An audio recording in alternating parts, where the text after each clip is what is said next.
시작했네. 자, 여러분 안녕하세요. 개소리타파 TV의 송영훈입니다. 방송을 오랜만에 하네요. 중국 들어갔다 오고 나서 바로 코로나 걸려가지고 여태까지 계속 이렇게 뒤질 뻔했어요. 뒤질 뻔했어요.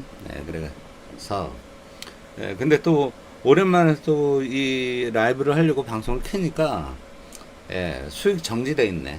예, 돈도 못 버는 방송에 수익이 정지가 돼 있어. 그래서 봤더니만은 옛날에 있던 그 방송들을 몇 개를 갖다가 올려놨더니만은 그것들 때문에 그러니까 옛날에 비공개로 해놨던 영상들이 있어요. 트럼프 관련 영상들이나 그런 것들을 비공개를 해놨었는데 그런 것들 때문에 영상이 아주 그냥 수익이 11월 25일까지는 정지가 되는 이런 개 같은 이런 상황을 맞았네요. 자, 오늘은 그래도 몸이 좀 괜찮아져가지고 여러분들한테 이제 여러분들이 요즘 궁금하시는 것들이 있을 거예요. 그래서 그런 것들을 좀 말씀을 드리고 여러분들하고 같이 이제 또 대화하는 시간도 가져보고 뭐 되도록이면 시간을 오래 갖고 한번 얘기를 하죠. 오랜만에 방송을 하니까. 자, 여러분들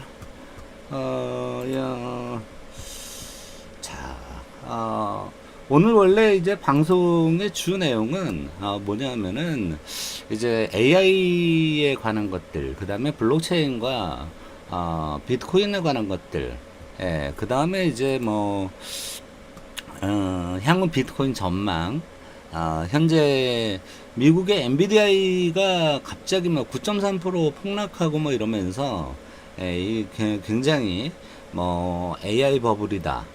이런 것들에 대해 가지고 문제가 나왔었죠.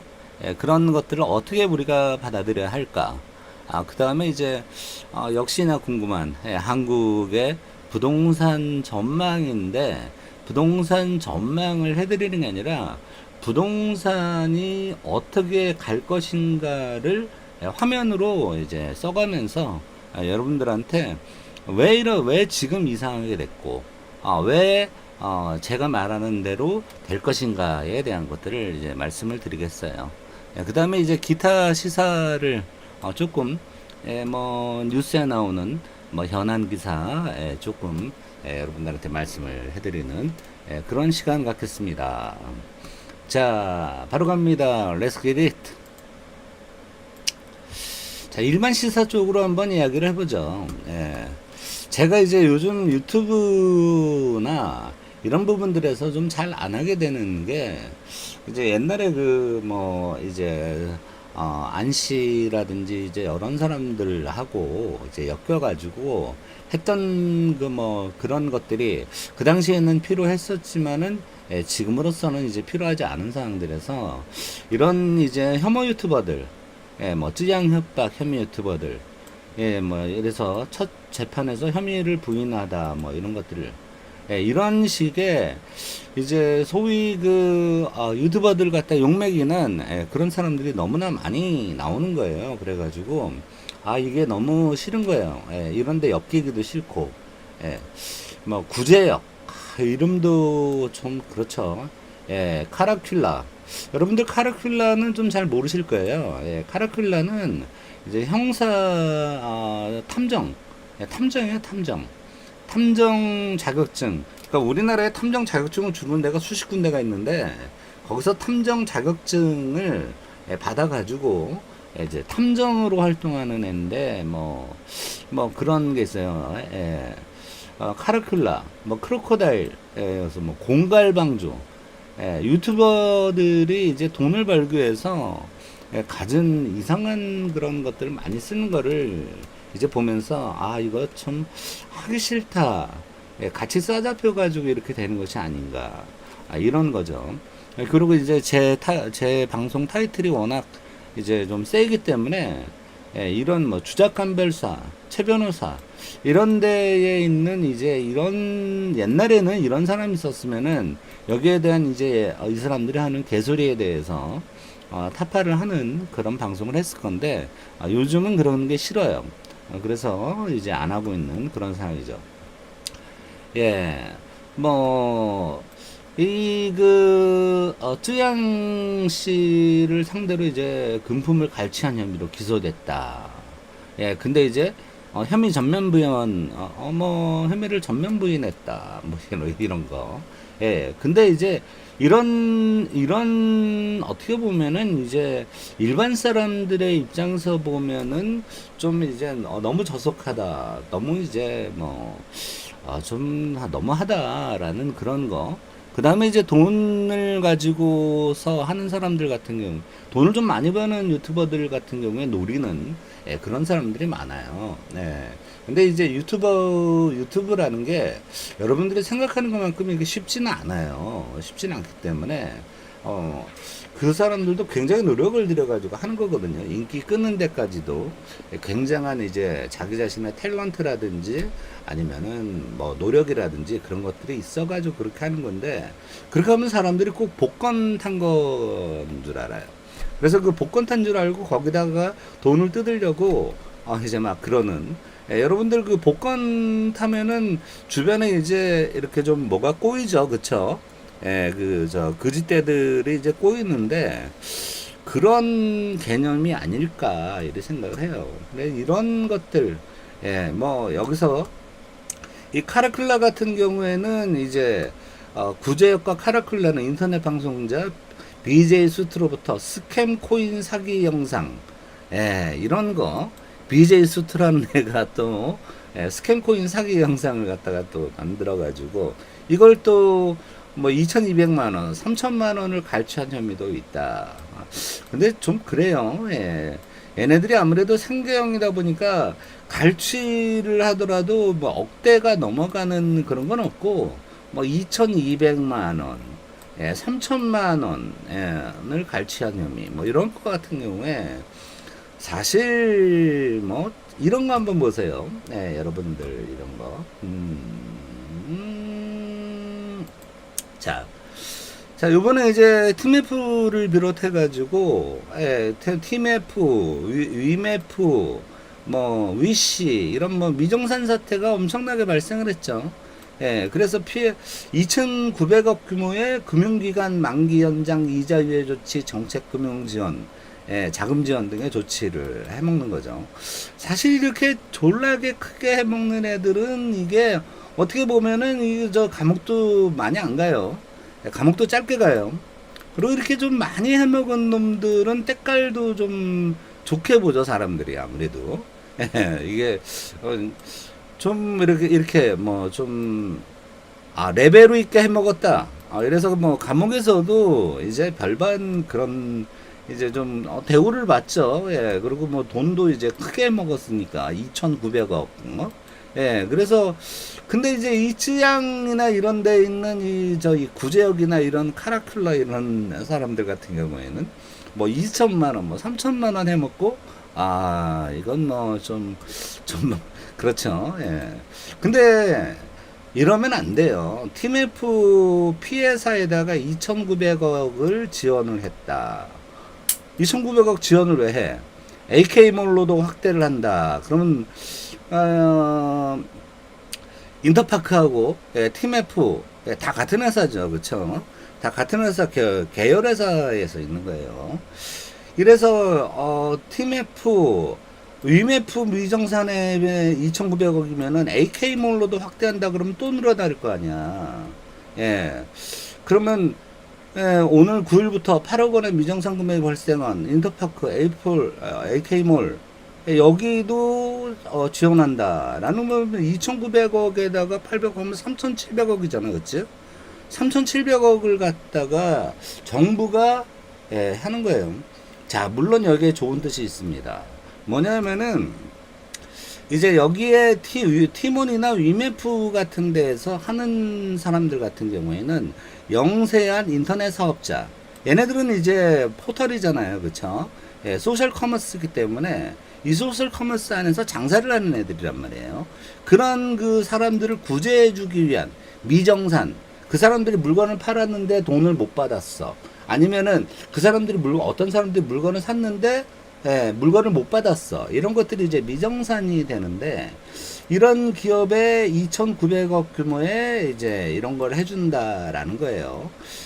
그러면은 실제로 여기에서 소비자들 중에 물건을 못 받은 사람들은 받을 수 있느냐? 못 받아요, 여러분. 여기에 있는 기업들에 대해서만 이제 이걸 해주는 거예요. 그러면은 자, 이게 너무 공정하지 않다라는 생각을 여러분들 해보신 적이 있나요? 여기에 이제 수만 업체가 있겠죠. 하지만은 만약에 동네에서 이렇게 뭐 어떤 장사 같은 거를 하다가 재수가 없어가지고 뭐 어떤 구설수나 이런 거 휘말려가지고 장사 말아먹었어. 그럼 나라에서 그 사람을 구원해 주나요? 예? 나라에서 그 사람들을 구원해 줘요? 예? 그 일반 자영업자들이나 일반 사업자가 어떤 사업을 하다가 뭐 어떤 갑자기 법이 바뀌는 바람에 이 사람이 망하는 경우나 이런 게 있어요. 이런 법이 있어가지고 이래서 장사를 이런 걸 했는데 그 법이 갑자기 꽝 내버려가지고 하는 것도 있어요. 이제 수입업을 하는 사람들 같은 경우도 수입하는데 갑자기 수입 관세가 확 올라가는 바람에 관세 때려버리는 거죠, 그렇죠? 관세 때려버리면은 갑자기 자기가 판매할 수 있는 가격이 올라가게 되니까 자기는 판매처를 다 잃어버리는 사람이기 때문에 그 사람은 망한단 말이에요. 그러면 정부가 그렇게 만들어 놓고는 안 물어줘.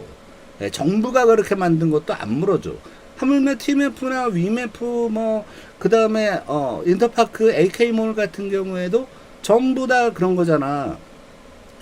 이거는 이거하고 상관없어. 이거는 얘네들이 돈을 다 끌어가지고 딴 데다가 투자를 해가지고 딴 데 투자하고 지가 헤쳐먹고 한 돈을 갖다가 정부가 이걸 앞장서가지고 물어주겠다라는 거야. 그러니까 뭐 피해자가 많으면은 구해준다 이런 거지. 근데 실제로 우리나라에서 법이 바뀌거나 그래가지고 또는 이제 우리나라에서 환율 정책을 잘못해가지고 전 세계에서 해가지고 우리나라 환율이 떨어져 버렸잖아. 그러니까 우리나라 환율이 개바닥을 쳐버리니까 미국에서 우리나라가 뭘 수입을 한다. 그러면 뭐 어디 뭐 중국 어디 베트남 이런 데서 수입을 한다라고 했을 때에도 우리나라 환율이 1,300원, 1,400원 이런 식으로 떨어져 있게 되면은 어떻게 돼? 달러로 물건을 사와야 되니까 결과적으로는 그 사람들 손해를 보게 되는 거야. 그럼 손해 보면은 안 되니까 장사가 안 된다 이 말이야. 근데 그거는 국가가 정책을 잘못해서 그런 건데도 안 물어줘. 근데 이건 일개 개인들이 이걸 이렇게 만들어 가지고 이걸 티맵프나 이런 회사에서 잘못한 걸 갖다가 해서 이걸 갖다 해준다. 이거 너무 불공정하지 않아요? 단체로 떼거리로 그렇게 되면은 거기에 표가 달려 있기 때문에 물어주고 따로 해서 이런 현황 파악이 잘 안 되는 사람들 같은 경우는 안 물어주고 너무나 불공정한 처사죠, 그쵸? 이거는 어떻게 보면은 개인의 위메프나 팀원의 또는 뭐 아니면은 에이큐머리나 인터파크에 들어간 사람들의 그 사람들이 재수가 없었던 거야. 그런 거 내부 사정이나 이런 거 파악 안 하고 거기 들어가 있다가 피해를 입은 거란 말이야. 근데 국가가 나서서 이걸 해주라고? 자, 좋단 말이야. 국가가 나서서 이걸 해준다 그러면은 나머지 사람들도 해줘야 될 거 아니야. 근데 나머지 사람들은 안 해주면서 심지어는 국가가 잘못한 것 때문에 망한 사람들이 있는데도 아니면 지방자치단체가 잘못을 해서 망한 사람이 있는데도 지방자치단체가 잘못을 해가지고 망하는 사람들이 있어요. 지방자치단체가 길을 갖다가 여기 있는데 원래 이제 좀 시원하게 길을 갖다 뚫는다고 이쪽으로 뚫어버린 거야. 근데 상점가는 이쪽에 다 있었단 말이야. 상점가들이 이렇게 촌에 가면은 뭐 관광지, 그 다음에 뭐 민박시설, 그 다음에 뭐 거기에 뭐, 여러 가지 뭐 음식물 파는 거, 편의점이라든지, 이런 관광 숙박 음식점들이 이렇게 있었는데, 도로를 이렇게 옆쪽으로 뚫어버린 거야. 시원하게. 그러면 차들이 여기를 안 들고 그냥 지나가 버린단 말이야. 이게 강원도라든지 각 지역들마다 뭐, 굉장히 지방 지역에 이런 것들이 굉장히 많아요. 그러면은, 그걸 물어주느냐? 안 물어줘.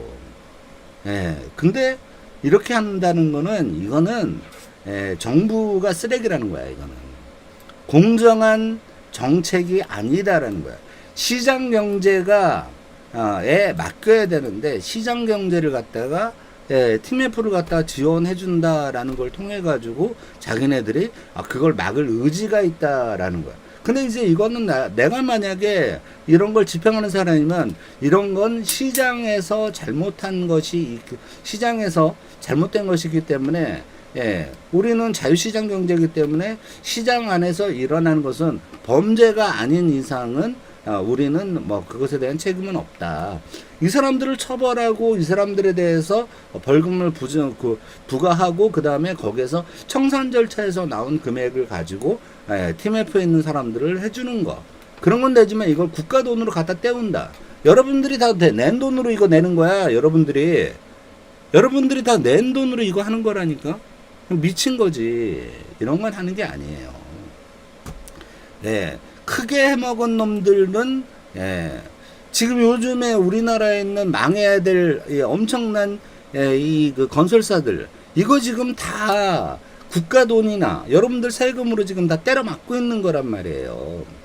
이거 다 때려 맞고 있고 그 다음에 영끌들을 구제하려고 여러분들이 벼락거지가 됐을 때 걔네들은 벼락부자가 되고 상대적 벼락거지가 됐을 때 그 영끌이 된 애들을 구제하려고 거기다 막 갖다가 막 돈 막 그 회사가 망하는데 그 건설회사가 망하는데 그 개인에 대해서 국민들에 대해서 지원을 한다라고 하지만 결국은 그 건설회사들이 돈을 다 가지고 간 거란 말이야.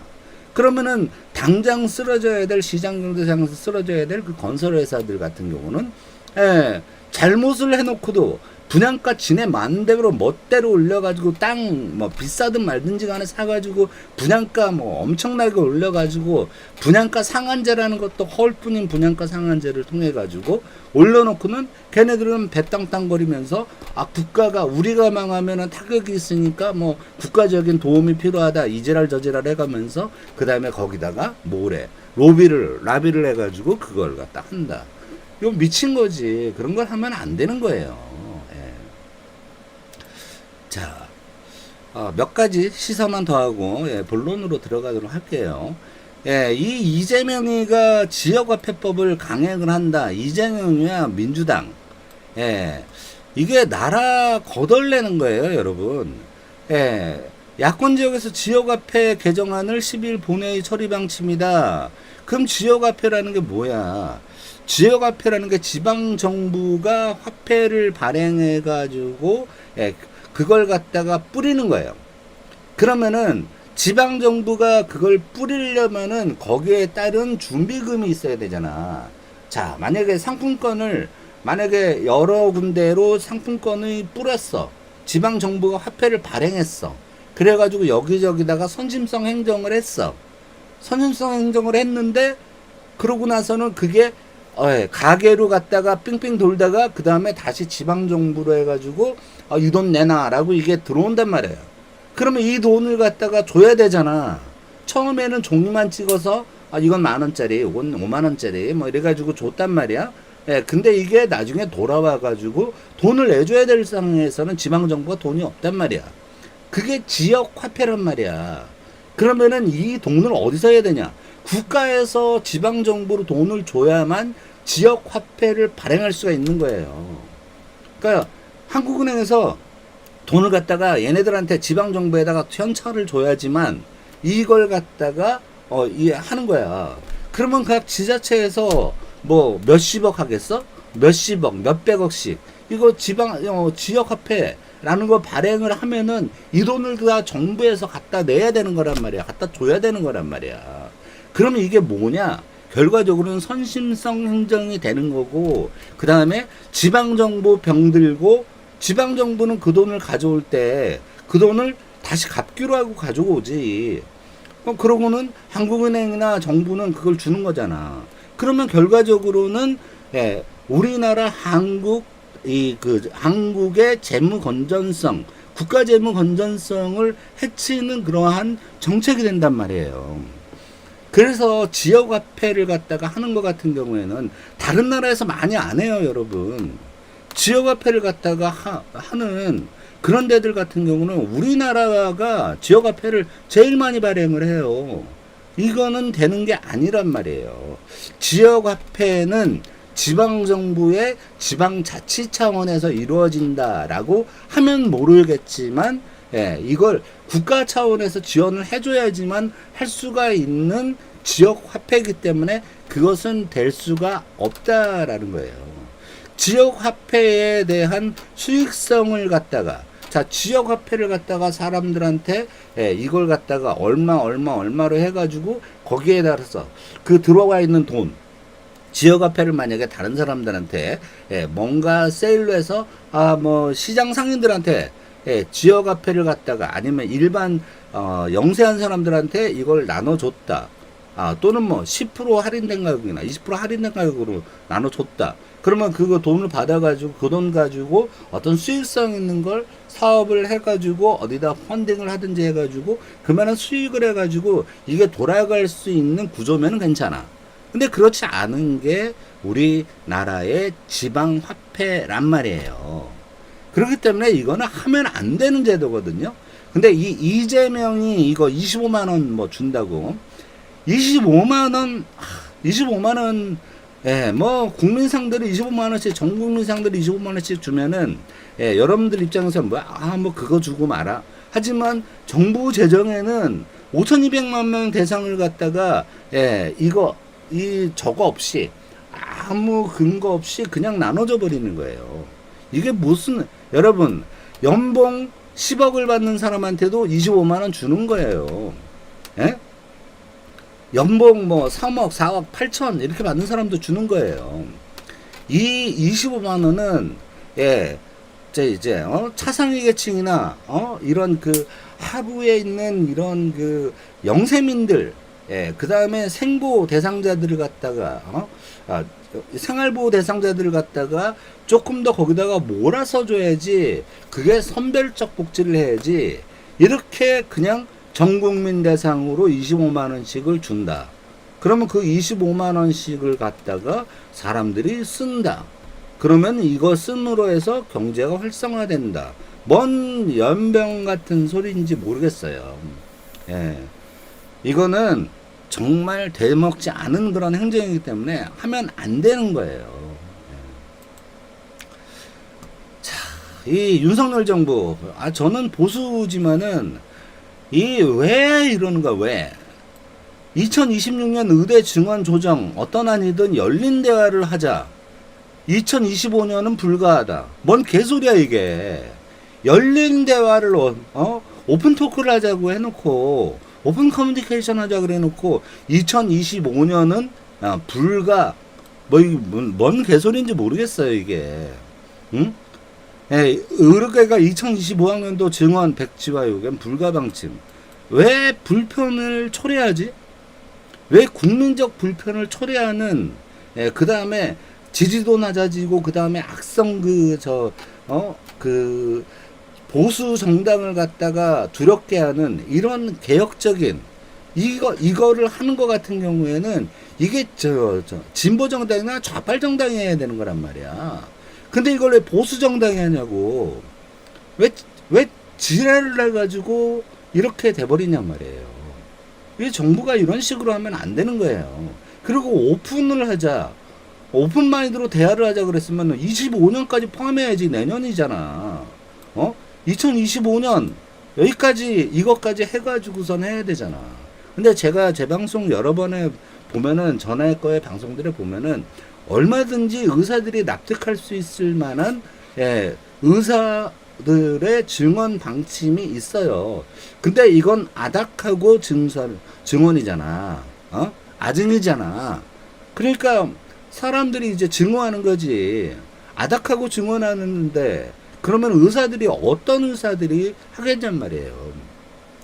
여러분들이 만약에 뭐 어떤 거야 구멍가게를 한다 그래. 구멍가게라는데 전국에 구멍가게를 갖다가 2만 개 더 만들어 주겠다. 돈을 줘가지고 보조금을 줘가지고 그러면은 그 구멍가게 하는 사람들 다 일어나는 거지. 예. 그 다음에 만약에 뭐 어떤 사람들이 뭐 인테리어 업 같은 거래. 근데 전국에다가 2,000개의 인테리어 업체를 갖다가 국가 재정으로 갖다가 지원해가지고 그걸 갖다가 증설하겠다.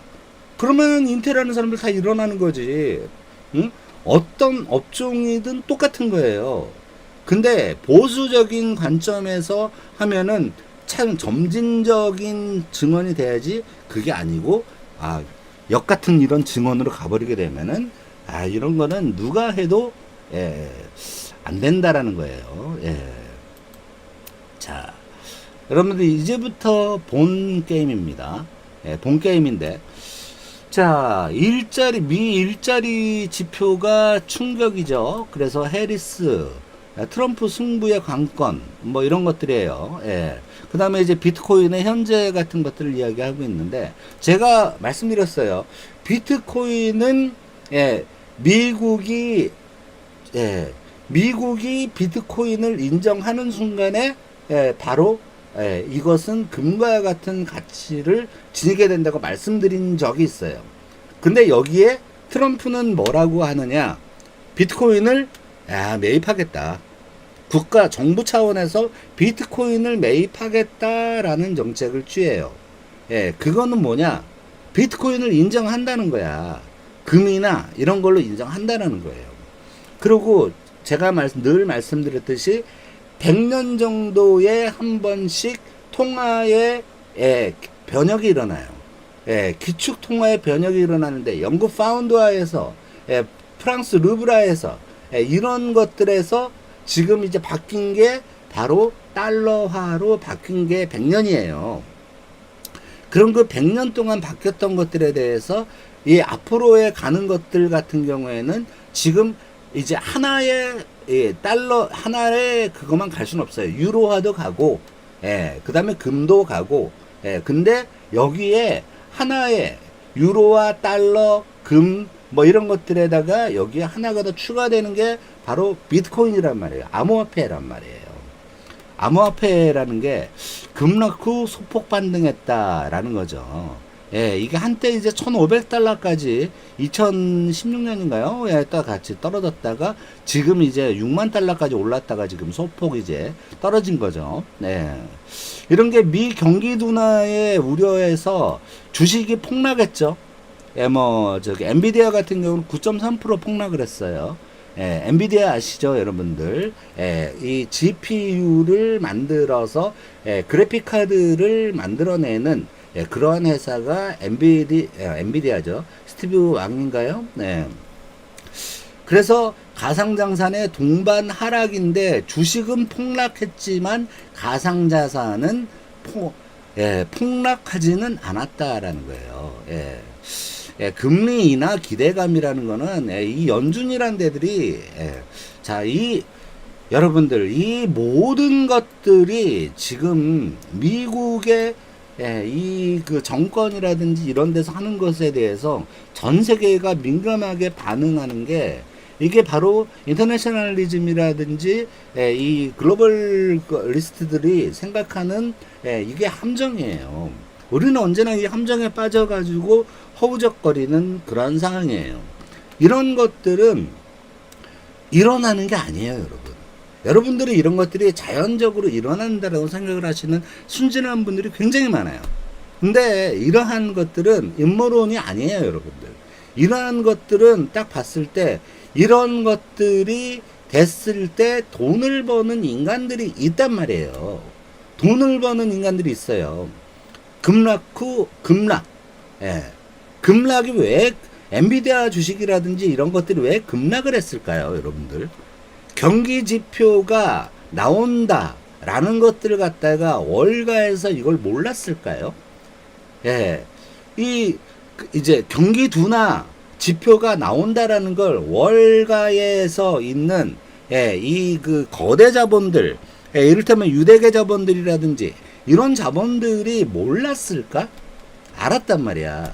그러니까 엔비디아에 대해 가지고 공매도를 엄청 쳐버렸단 말이야. 월가에서. 누가? 유대계 자본이. 예. 공매도를 갖다가 너도 나도 해가지고 공매도를 때려버리는 거예요. 공매도는 아시죠? 예, 그러니까 낮아지는데, 예, 이게 가격이 떨어진다에, 예, 자기 돈 안 들이고 그냥, 예, 그냥 여기다 치는 거예요. 공매도를 치는 데는 돈이 안 들어간단 말이야. 그러니까 공매도를 갖다가 막 때려버린단 말이야. 낮아지는데 배팅을 막 해버린단 말이에요. 그러면은 낮아지는 공매도가 매도 물건이 나왔으니까 이 매도 물건을 갖다가 낮아졌네? 계속 낮아지네? 내 거 팔아야지?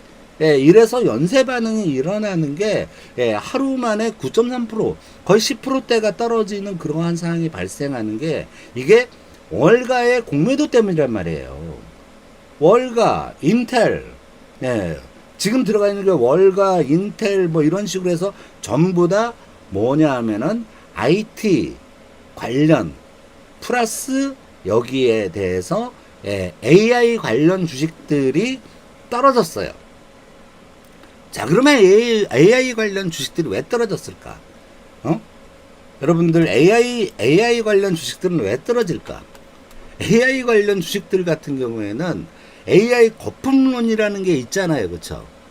AI를 지금부터 암만 하더라도 AI는 돈을 못 벌어들이고 있는데, 투자만 많고, 지금 AI는 미리 선행으로 해가지고, 선행 투자된 것들로 해서 미래의 이익을 끌어와서 반영된 주가다라는 게 이 AI 거품론이에요. 예. 근데 여기서 딱 여기서는 느낌을 하나 가져야 돼요, 여러분들. 예, 2000년대 초반에 있었던 실리콘밸리 버블 붕괴를 보시면 돼요. 실리콘밸리 버블 붕괴가 되면서 어떤 상황이 됐어요? 실리콘밸리 버블 붕괴에서 찌라시가 쫙 돌고 이러면서 어떤 것들 이런 것들은 수익이 나지 않는다. 지금하고 똑같아. 과연 뭐 이를테면 이런 거야. 뭐 옥션, 이를테면은 뭐 네이버, 이를테면은 뭐 구글, 이런 것들이 과연 수익성이 있나? 돈을 벌어다 줄 수 있는 것들이 있냐? 돈만 들어가는 거지. 실제로는 돈을 벌어다 주는 게 지금 현재로서는 없다.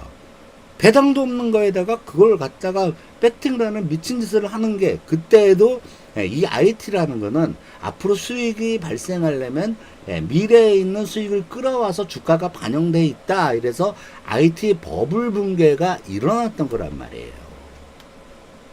그러면은 지금 똑같은 거야. AI라는 게 앞으로 전 세계를 지배할 것 같으니까 월가나 이런 데에서 거대 자본들이 찌라시를 막 뿌리는 거지. 똑같은 거야, 수법이. 그러니까 이거는 미래의 수익을 가져와야 된다. 지금 만약에 이제 챗 GPT 같은 경우에 뭐 1년에 뭐 60억 달러 뭐 이런 식으로 이제 엄청나게 투자를 하는데 수익이 한 푼도 없는 상황이란 말이에요. 한 푼, 몇 푼은 있지. 몇 푼은 있는데 이제 없는 그런 상황이야. 그런 상황에서 이제 이걸 갖다가 공매도를 막 쳐. 그러면 어떻게 돼? 어떻게 돼요, 여러분?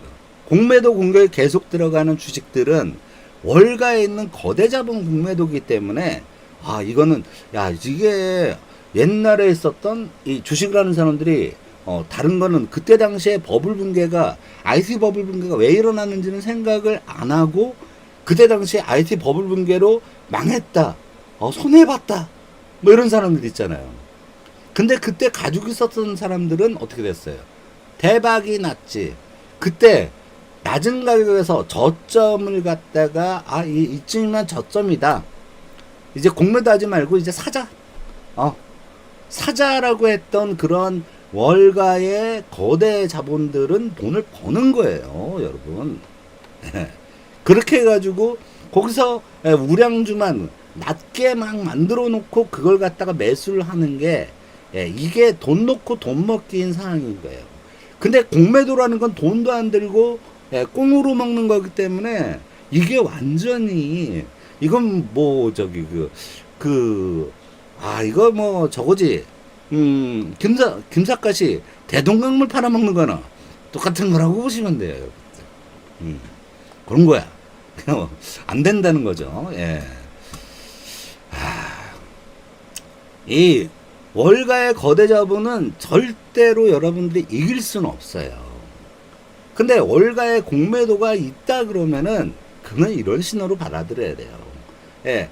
저 기업이 하나는 아예 마탱이가 갈 기업이거나 또는 이제 잘 될 기업이다.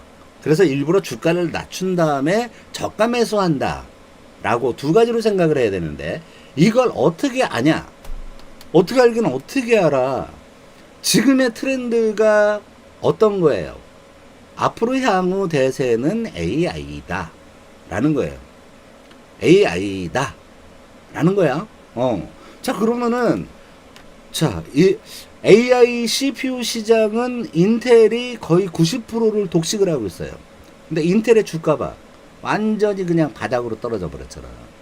공매도, 막 날리고, 그 다음에, 얘네들 14나노에서, 14에서 실패했다. 어디서 프로세서들이 실패했다. 그래가지고 오류가 난다. 근데 그걸 리콜도 안 한다. 이런 찌라시들이 막 돌고 막 그러면서, 인텔이 엄청나게 떨어진 거예요. 그렇지만은 인텔이 AI 서버 시장의 CPU 시장, GPU가 아닌 CPU 시장의 점유율은 90%를 가지고 있단 말이야.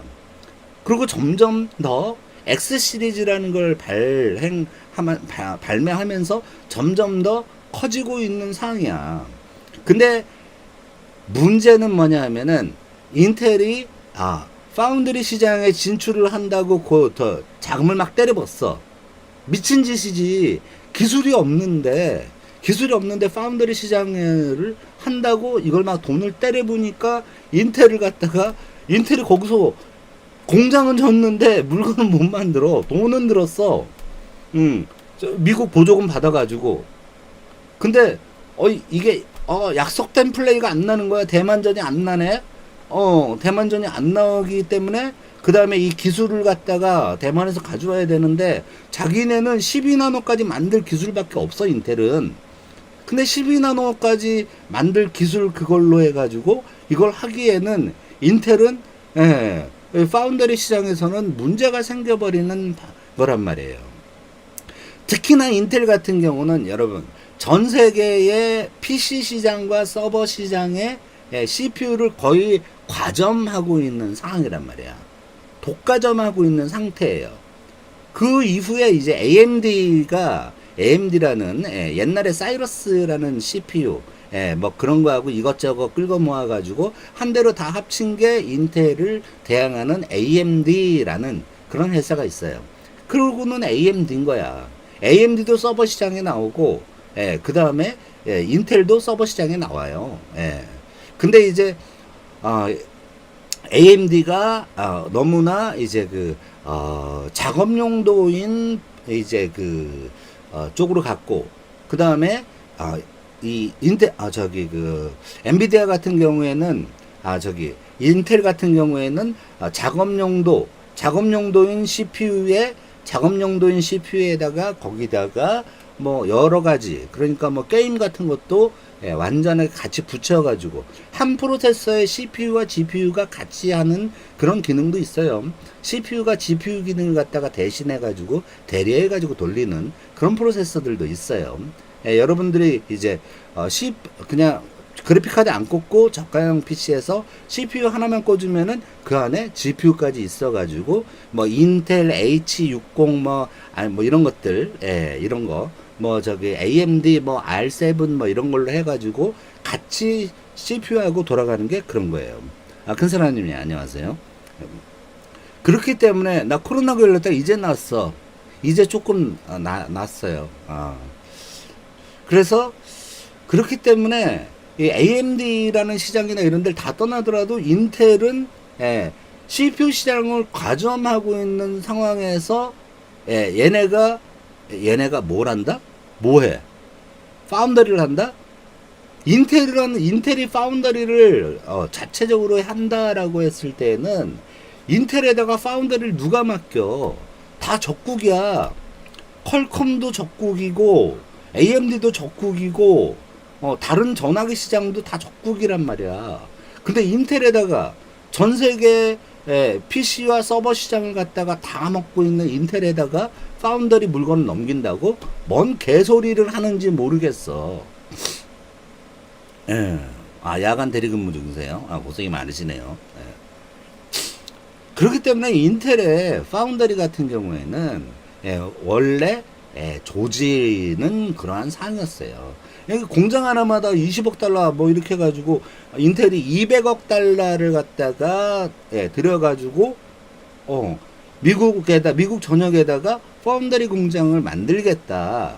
그래서 자기네가 3나노까지 생산을 하겠다. 뭐 이런 개소리를 했던 것들이 이제 문제가 됐던 거였죠. 하지만 인텔 같은 경우에는 아직도 전 세계 시장에 있는 CPU 시장을 갖다가 꽉 잡고 있는 게 여러분들이 아시는 바와 똑같은 거예요. AMD는 저가용 컴퓨터들에 쓰이고 인텔은 그래도 좀 좋은 그러한 거에 쓰인다라는 그런 거죠. 저가용 AMD로 인식이 되어 있는 상황입니다. 근데 그러면 이렇게 해서 다 싸게 만들어 놓은 것들 갖다가 앞으로 이제 GPU가 이렇게 엔비디아라든지 이런 데서 계속 주가가 떨어졌을 때 누가 사는지 나중에 한번 보시면 아는 거예요. 그 계속 공매도를 쳐가지고 떨어뜨린 다음에 이제 내일이 월요일이죠. 이제 내일 밤 그러면 월요일이 되죠. 그러면 이제 또 월요일 날 이 일요일 날 닥친 이러한 고용 불안에 이런 게 걔네들 토요일이었죠. 미국은. 그렇기 때문에 여기서 또 한번 월요일 날 한번 주가가 박살난다 이렇게 됐을 때 같은 경우에는 이게 이거는 그냥 자연적으로 이루어지는 게 아니라 원래 주식은 선발자들이 있어요. 어떤 놈들이 파는 놈들이 있어야지만 떨어져요. 근데 그걸 대량으로 갖다가 공매도 치고 그 다음에 있는 걸 팔고 하는 놈들이 원래 물량이 나와야지 그 물량을 살 수가 있어. 근데 그 물량이 없는데 그걸 살 수는 없단 말이야. 누가 내놔야 그걸 살 수가 있는 게. 주식의 숫자는 정해져 있잖아. 응? 근데 공매도는 그거하고 상관없단 말이야. 12시에 큰아들이랑 교대합니다. 무슨 근무를 하시는데. 자, 그렇게 됐을 때는, 이런 것들이 앞장서가지고, 대형, 이제 펀드들이라든지, 대형, 이제 돈을 가지고 있는, 이런 이게 돈쟁이들이 이제 전부 다, 어딨어? 월스트리트에 있잖아. 월가에 있잖아. 월가에 있는 애들이 짝짝쿵 맞춰가지고 너네 뭐 할까? 요번에 어디 공매도 쳐버릴까? 어디 줄까? 야, 요번에 이제 AI가 점진적으로 돌아가는 상황이 이제 나오기 시작하고 있거든요. 많은 곳에서 AI가 지금 무료로 짧게 사용이 되고 있어요. 근데 생성형 AI라든지 아니면 추론형 AI, 생성형 추론형, 이런 가설형, 이런 것들 같은 경우에는, 이런 AI들 같은 경우에는 유료로 다 사용을 하고 있단 말이에요. 근데 개발 자금에 비해서, 그 다음에 서버 사용료, 서버 증축 하는 초기 비용들에 비해서 이 벌어들이고 있는 돈은 거의 1000분의 1도 안 되는 수준이란 말이에요. 그런데 이런 데다가 앞으로는 AI가 무조건 될 거니까 AI가 온다는 거는 어느 누구도 부정하고 있지 않아요.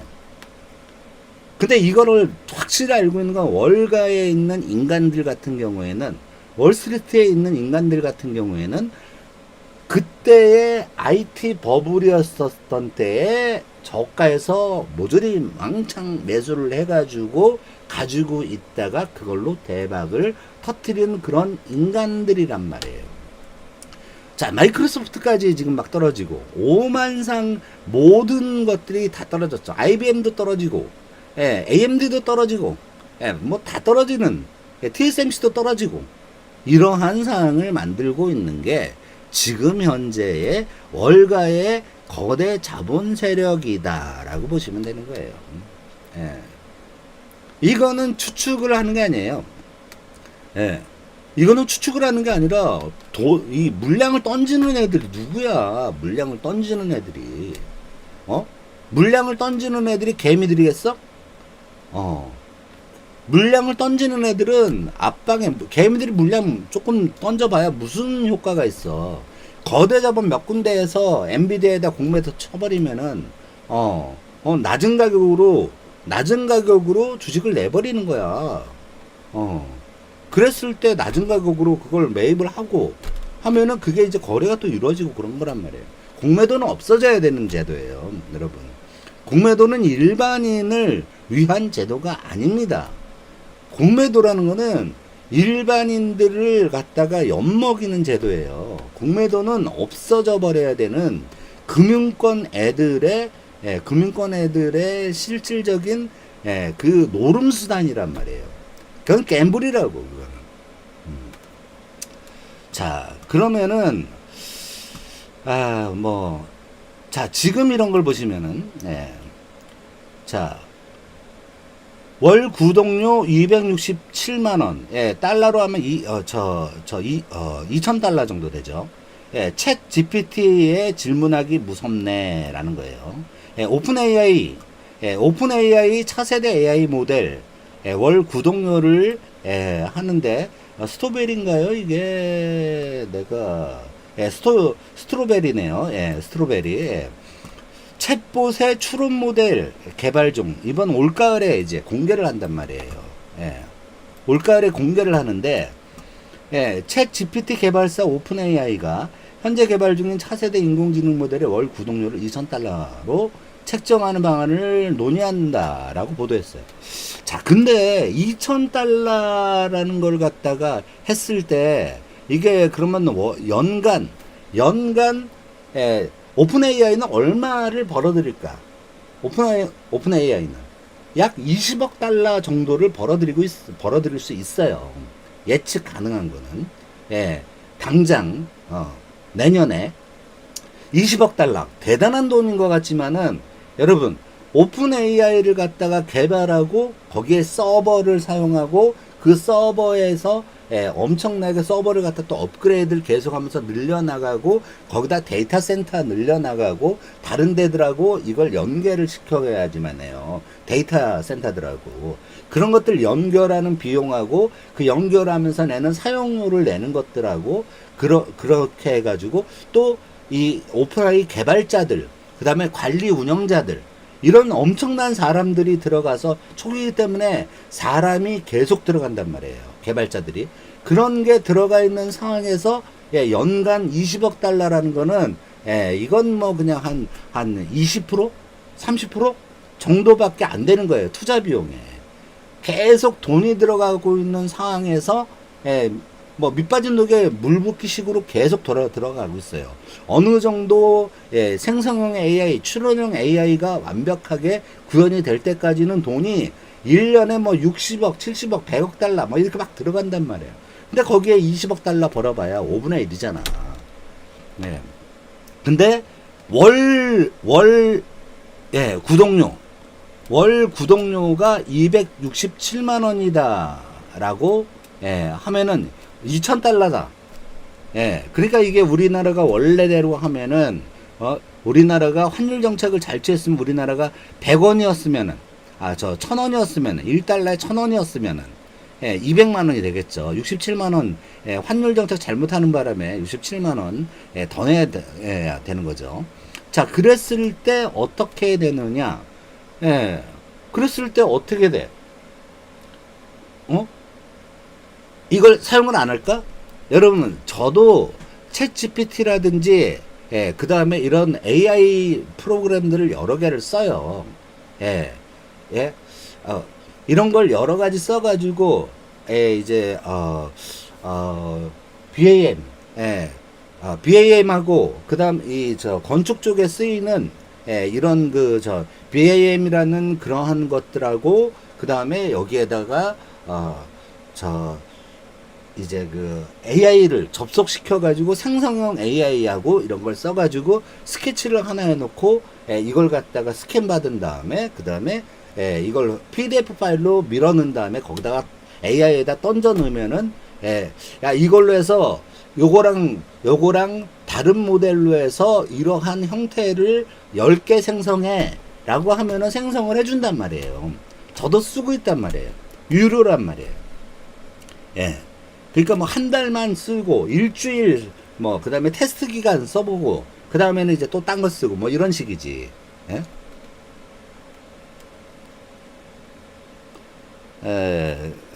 TAD 연구소 안녕하세요. 항상 눈팅만 하는 시청자입니다. 매번 유익하고 즐거운 방송에서 궁금한 게 있습니다. 비트코인이나 나스닥 반도체 지수가 아직은 고점인 것 같은데 예전 나스닥 폭락 때처럼 7-80% 하락할 때까지 기다려야 기다렸다 들어가는 것이 좋을까요? 자, 여러분들 그 나스닥 지수라든지 S&P 500 지수 같은 경우나 이런 것들 같은 경우, 특히나 이제 나스닥 같은 경우에는 IT들이 많이 상장되어 있기 때문에 자, 이게 버블닷컴 때 꺼졌던 것처럼 해가지고 이렇게 꺼졌다고 해가지고 이게 이렇게 급락하면서 꺼지지 않아요. 이렇게 올라가면서 파형을 그리면서 내려갔다가 다시 반등했다가 내려갔다가 올라가는 이러한 상황을 취해요. 이게 지금 월가의 최신 트렌드의 이 주식 까먹기 방법이에요. 그 다음에 중간 이익 실현하는 방법이고요. 중간에 이제 또 거대 자본들이 쭉 내려가는데 한번 사요. 산 다음에 그럼 가격이 쭉 올라가잖아요. 그러면 팔아요. 그 다음에 또 쭉 내려가잖아요. 그러면 또 사요. 이러면서 점진적으로 이렇게 내려가기 때문에 지금 이제 최대 낙폭 같은 경우에는 이 AI 관련 주식들이 내려가는 것은 최대로 내려갈 수 있는 거는 40%밖에 안 돼요. 40%밖에 안 되는 게 당장 이걸 갖다가 똑똑한 사람들은 알고 있단 말이에요. 그 다음에 일단의 애널리스트들 같은 경우에 주식에 관련해 애널리스트들 같은 경우는 또씨 월가에서 장난치고 있네 이런 개래끼들 죽여버리고 싶어 아주 그냥 그러면서 이러고 있는 상황이란 말이에요. 그러면서 이 사람들 같은 경우에는 미국인들 월가 똑같은 방법으로 걔네가 공매도를 치는 상황에 시장에 물건이 깔렸다라고 하는 순간에 자기네도 팔아버린단 말이에요. 손절각 이렇게 해서 팔아버리고 그 다음에 외국인의 월가 같은 움직임이 보이면서 이렇게 하죠. 그 다음에 똑똑한 사람들 같은 경우에도 월가의 움직임 지금 시중 매물이 많을 때는 손절각으로 해서 이게 프로그램으로 해놓는 게 있어요. 프로그램으로 해서 그냥 어느 정도 떨어지면 그냥 자동으로 팔게 이제 해놓게 세팅을 맞춰 놓는 거예요. 그래서 근데 그 단위 같은 경우는 한 10% 정도 단위로 해가지고 아니면 5% 정도 단위 또 보면은 이제 지금같이 이제 IT 버블을 갖다가 까버리려고 하는 AI 버블이다 이러면서 이걸 갖다 까버리려고 하는 음모론적인 미국계 거대 자본들이 있기 때문에 실제로 내려가지만 30% 40% 정도까지만 생각을 해야 된단 말이에요. 이것도 장기적으로 내려갔다가 올라갔다 하는 거지만은 지금같이 지금 잘못하다가는 갭을 20%부터 해서 40%까지 주세요. 이제 한 번 더 내일 장이 어떻게 되는지를 봐야 되기 때문에 그러는 거예요. 미국의 장이 내일 어떻게 되는지를 봐야지 되는 이런 상황이에요. 그러면 AI라는 게 향후 지속 가능한 수익성을 만들 것이냐 못 만들 것이냐를 갖다가 봐야 돼요. 실제 그 AI라는 것의 장점이나 이것의 전망 가능성, 수익 가능성들을 봐야 돼요. 자, 여러분들 그 네이버 같은 경우에 실제적으로 네이버라는 게 수익 모델이라는 게 처음에는 광고밖에 없었잖아요. 맨날 적자였어요. 예. 근데 어떻죠? 예, 네이버라는 거는 지금 주가가 엄청 높잖아요. 그렇죠?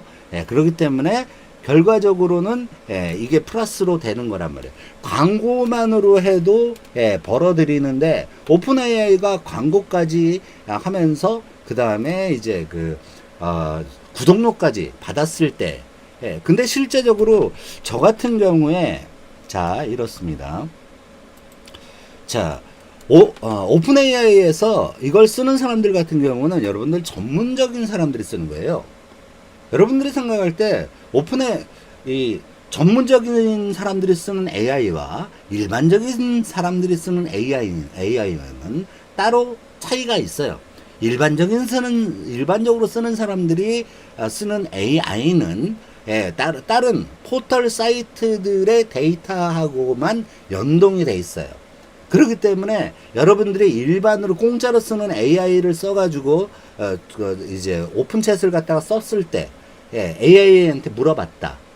뭐 마이크로소프트에서 하는 챗 뭐 이런 거 같이 그런 거에다 물어봤을 때에는 이거는 통계적인 거나 이런 거는 보여주질 않고 통계적인 것도 극히 일부분.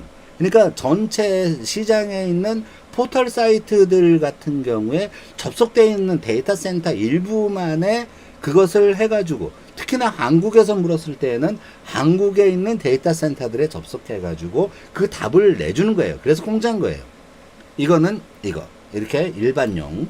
근데 그거는 여러분들이 이런 그 포털 사이트라든지 뉴스 사이트라든지 이런 것들을 갖다가 검색을 해가지고 내는 결론하고 별반 다를 바가 없어요. 그럼 이제 유료로 가면은 얘기가 달라지죠. 거기서는 이제 생성형 AI라든지 가 나오는 거예요. 근데 이제 추론형 AI가 나온다라는 거는 추론형은 그런 것도 있지 않을까라고 해서 그걸 갖다 계산을 하고 자 그러면 그런 것도 있지 않을까라고 했을 때 거기에 복잡한 계산을 해야 된다라고 했을 때 그 계산을 해주는 게 생성형, 추론형, 예측형 이러한 AI란 말이에요. 이런 것들은 당연히 전문가들의 영역이란 말이에요. 그럼 제가 쓰는 오토캐드라는 프로그램이 있는데 오토캐드라는 프로그램이 있는데 이 프로그램 한 프로그램 얼마일까요? 400만 원을 해요. 이 오토캐드라는 거는 이 도면을 그리는 프로그램인데 도면을 그려서 이걸 갖다 뭐 3,000원으로 해가지고 뭐 그냥 간단한 색칠을 해가지고 사람들한테 클라이언트한테 보여줄 수 있는 그 다음에 도면을 그려서 납품할 수 있는 프로그램인데 이거 없으면은 건축 설계 삼설 못해요. 전문가들이 이걸 꼭 써야 돼요. 물론 이제 평면만 그리는 라이트 버전이 있어가지고 그것은 평면만 그릴 수가 있어요. 하지만 전체 오토캐드의 기능은 사용할 수가 없단 말이에요. 그랬을 때 이걸 전문가들의 영역으로 보는 거예요. 그러면은 2,000달러 미국에서 2,000달러라는 거는 이 생성형 AI 그 다음에 추론형 AI를 썼을 때 같은 경우에는 바로 한 몇 번의 질문만을 써가지고 하면은 통계와 그 다음에 거기에 대한 추론과 거기에 대한 해법까지를 갖다 제시를 해줘 버리기 때문에 연구 논문이 일순간에 작성이 되는 거기에 그걸 갖다 계산까지 해가지고 작성이 되는 그러한 상황이 된단 말이에요. 향후 그냥 막 연구 논문이나 이런 것들을 갖다가 다른 데 도서관에서 찾고 저도 이제 연구 논문을 쓰지만은 이제는 도서관을 안 가요, 여러분. 도서관에서 책 안 봐요. 그냥 무료나 이런 데서 어느 정도 묻고 이쪽 무료에서 이쪽 이제 그 시험 버전에서 이쪽 베타 버전에서 이 AI한테 물어보고 이걸 합쳐가지고 여기다가 싹 긁어와서 붙이고 싹 긁어와서 붙인 다음에 그걸 내 마음으로 이걸 갖다가 다시 이제 해석해가지고 거기다가 이제 쓰는 거죠. 어떤 경우는 뭐 한 줄을 갖다 그대로 갖다 붙여요. 근데 그게 어디서 나온 것도 아니고 이 AI가 만들어가지고 한 것이기 때문에. 그러면 여러분들이 앞으로 이제 사야 될 시점 같은 경우에는 만약에 20% 가까이 엔비디아가 떨어졌다. 사세요. 사시면 돼요. 자, 사셨다가 자, 그러면 어떻게 한다?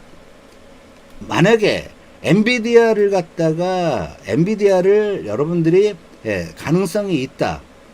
자, 전 세계에 있는 AI용 GPU를 갖다 독점하고 있는 게 이것도 90%가 어디냐? 인텔하고 똑같아. 이게 엔비디아예요, 엔비디아.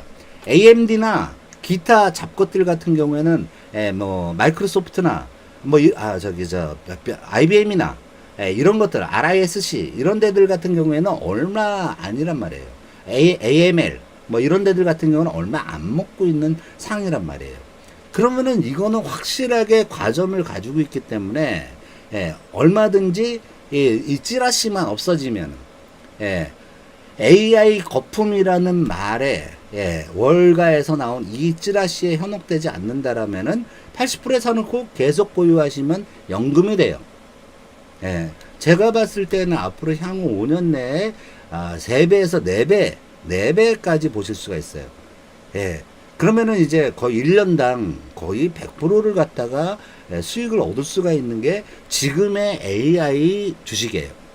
근데 거기에서 가장 중점인 데가 어디냐 하면은 인텔은 지금 조금 문제가 있어요. 파운더리 분야를 갖다 실패한 거기 때문에 지금 감원이라든지 적자 상태예요.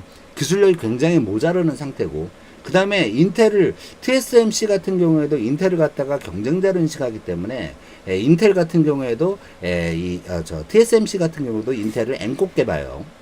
그렇기 때문에 그러면은 엔비디아, 그 다음에 이것을 그런대로 추적을 하고 있는 게 AMD예요. AMD. AMD라는 데는 그래픽 카드도 생산하고 라이젠, 뭐 이런 것들 같은 거 생산하는데, R 시리즈 이런 거 생산하는데, 옛날에 레이디온, 이런 그래픽 카드를 생산하던 데가 바로 AMD인데, 이제 ATI라는 회사가 있죠. ATI라는 회사가 있어요. ATI라는 회사를 갖다가 AMD가 인수를 해버렸단 말이야. 그래서 ATI에 있는 그래픽 카드를 거기 만든단 말이에요. 그렇기 때문에 AMD 주식 같은 경우가 싸니까 그런 것들을 매입해가지고 놓으면은 점유율이 지금 이제 엔비디아에 대해서 반독점이 들어갔단 말이에요. 엔비디아에서 반독점이 들어갔기 때문에 결과적으로는 자, 마이크로소프트의 예를 한번 들어보죠. 마이크로소프트가 반독점 규제에 들어가가지고 결과적으로는 어떻게 됐느냐? 다른 이런 리눅스라든지 아니면은 뭐 다른 이제 그 프로그램들 같은 경우가 이 반독점 규제 때문에 다시 좀 살아가지고 결과적으로 애플 같은 경우도 성장을 많이 했고, 애플의 애플의 OS 시리즈 같은 경우도 많이 컸단 말이에요. 그렇기 때문에 이러면은 AMD 같은 경우도 엔비디아가 지금 반독점 규제의 대상이 되어 있기 때문에 그러면은 거기에 따라 가지고 엔비디아가 클 가능성이 제일 높아요. 자, 뭐냐? 엔비디아 그래픽 카드 GPU 생산하는 회사 중에 제일 한 대는 엔비디아. 1번. 2번은 AMD야. 근데 너무 차이가 나. 근데 이 부분을 어느 정도는 AMD한테 내줘야 되는 상황이다라는 거예요. 그렇기 때문에 AMD에 투자를 하셔도 괜찮아요. 자, 이런 생각을 하실 수가 있어요. 아니, 그게 아니고, 엔비디아가, AMD의 ATI, 그래픽 카드 생산하는, 그래픽 GPU 생산하는 그 업체를 인수하면은, 야, 이것이 어떠냐? 그러면 더 좋아. 왜? 엔비디아만큼 올라가기 때문에. 그런데 그건 불가능해요. 왜? 엔비디아가 AMD의 계열사로 있는 ATI까지 샀을 때는 결과적으로 반독점 규제를 갖다가 바로 쳐맞는, 때려 맞는, 길사대기 쳐맞는 그러한 상황이기 때문에, 이거는, 말이 안 되는 상황이에요. 자, 그래서, 그러면은, 이런 방법이 있어요. 엔비디아에 대해서 저점 매수를 한번 한 다음에 기다리다가 분명히 다시 한번 반등을 해요. 그때 팔고 저점 가면 또 매수하세요. 그 다음에 또 한번 반등을 해요. 3번 정도 반등이 있을 걸로 예상을 합니다.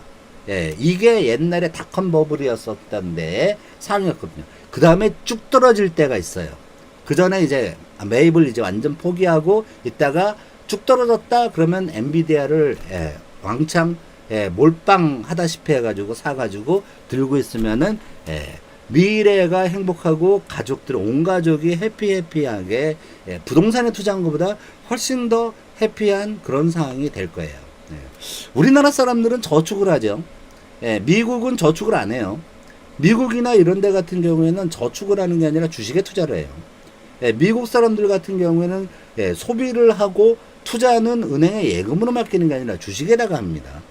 그렇기 때문에 우리나라 사람들하고 방식이 다른데 그 방식을 이용을 하시면은 엔비디아가 여러분들의 AI가 여러분들의 앞으로의 미래를 굉장히 이제 밝혀주는 그런 게 될 거예요. 하나 예를 들어 볼게요. 1999년에 이제 여러분들 잘 아는 리니지를 만든 NC소프트 같은 경우에 돈이 정말로 딸렸어요. 그래가지고 자기네 주식들을 장외 주식으로 팔고 다녔을 때 그때 1억 원어치만 사놨으면은 지금 몇 천억이 돼 있는 상황이었어요. 20몇 년 흘렀으니까 1999년에 그 장외 주식만 사서 그때 그 게임이라는 거는 MMORPG 그러니까 이제 그때는 이제 2D였죠. 2D로 해가지고 이제 얘를 다니면서 오크 때려잡고 고블린 때려잡고 그 다음에 뭐 해골 때려잡고 늑대인간 때려잡고 라이칸스로프 때려잡고 하던 그때만 하더라도 이게 뭐야? 아니 이게 뭐야? 그게 99년도였어요. 뭐 이런 하다가 게임이 끊겨가지고 죽고 나서 자기 아이템 다 흘려버리고 NC소프트 찾아가가지고 지랄하고 하는 그런 인간들 많았단 말이에요. 근데 그때 당시에 MMORPG를 생각을 했던 사람들은 이것에 투자를 했었단 말이에요. 그러면 그 사람들은 장외 주식을 샀기 때문에 아예 대박을 난 사람들이란 말이에요.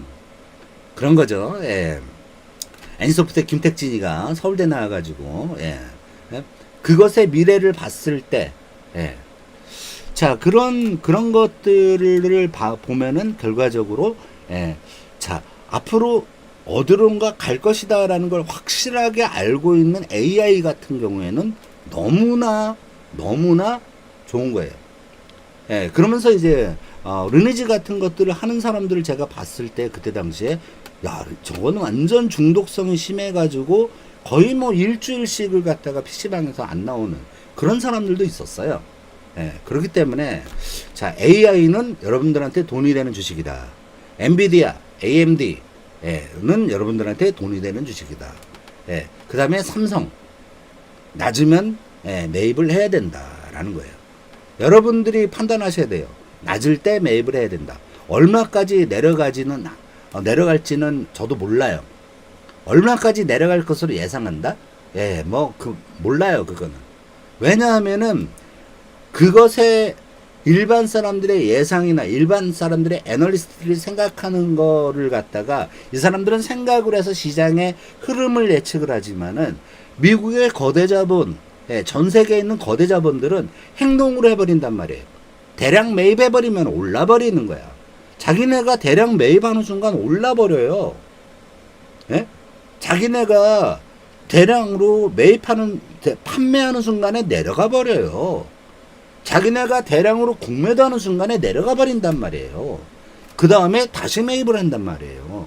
하기 때문에 이런 부분들 같은 경우는 개미들이 생각을 했을 때 각종 애널리스트들이 얘기하는 부분을 갖다가 믿지 마세요. 믿지 마시고 딱 한 가지 가치 투자하세요. 가치 투자. 뭐냐 하면 엔비디아가 앞으로도 클 수 있는 회사냐? 여기에 대해서 저는 답을 드릴 수가 있어요. 오케이. AMD는 앞으로 클 수 있는 회사냐? AI 프로세서 부분에 대해서 GPU 부분에 대해서 앞으로 매출 증가를 할 수 있는 회사냐? 오케이 라고 말씀드릴 수가 있어요. 그 다음에 IBM이라든지 이런 회사들이 이제 그 서버를 만들어요. 그런 서버들을 만드는데 프로세서를 만드는데 이 그 IBM 이건 CPU 얘기예요. CPU에서 이 CPU 부분에서 이게 괜찮지 않을까라고 해서 IBM 같은 거 별로예요. 예, 그 다음에 IBM 별로. 그 다음에 이제 선 마이크로 시스템, 선이죠, 선. 하여튼 그런 회사들 같은 경우는 이제 나머지 회사들 같은 경우는 너무 복잡해. 거기서는 생각을 하면 너무 깊게 해야 돼. 그러니까 결과적으로는 AMD, 엔비디아, 그 다음에 이제 지금 챗 GPT-5까지 나와 있는 오픈 AI 이런 데들 같은 경우는 사놓으시는 게 좋아요. 사놓으시는 게 좋습니다. 자, 그리고 여러분들 생각하는 거 자동차 관련 주식들, 전기자동차 관련 주식들 같은 경우는 여러분 좀 이제 오를 만큼 올랐어요.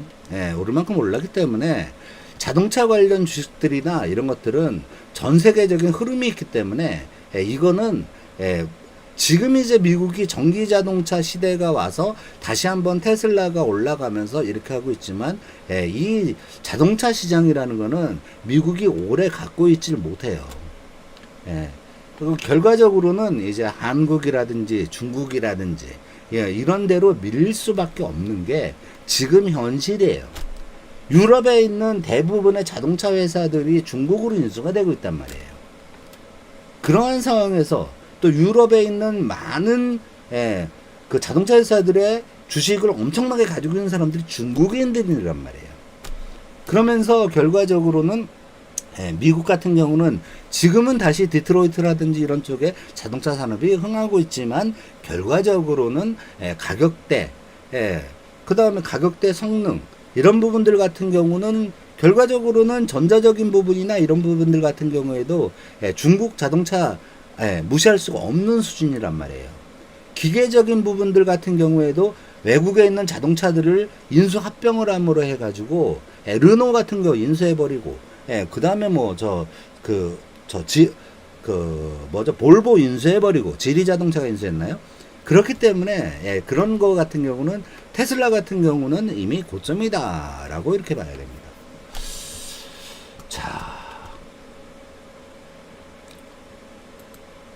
자, 그러면은 한종희 삼성 부회장이 올해 AI 가전의 원년이다라는 거예요. 그러니까 앞으로는 자동차 그 다음에 모든 거 요즘 유튜브 방송 같은 경우로 AI로 방송하는 경우 많이 있어요. 그건 뭐 나중에 설명을 드릴게요. AI로 방송을 해요. AI가 나와서 AI가 말을 하고 AI가 대본만 쓰고 영상 편집만 해요. 사람들이.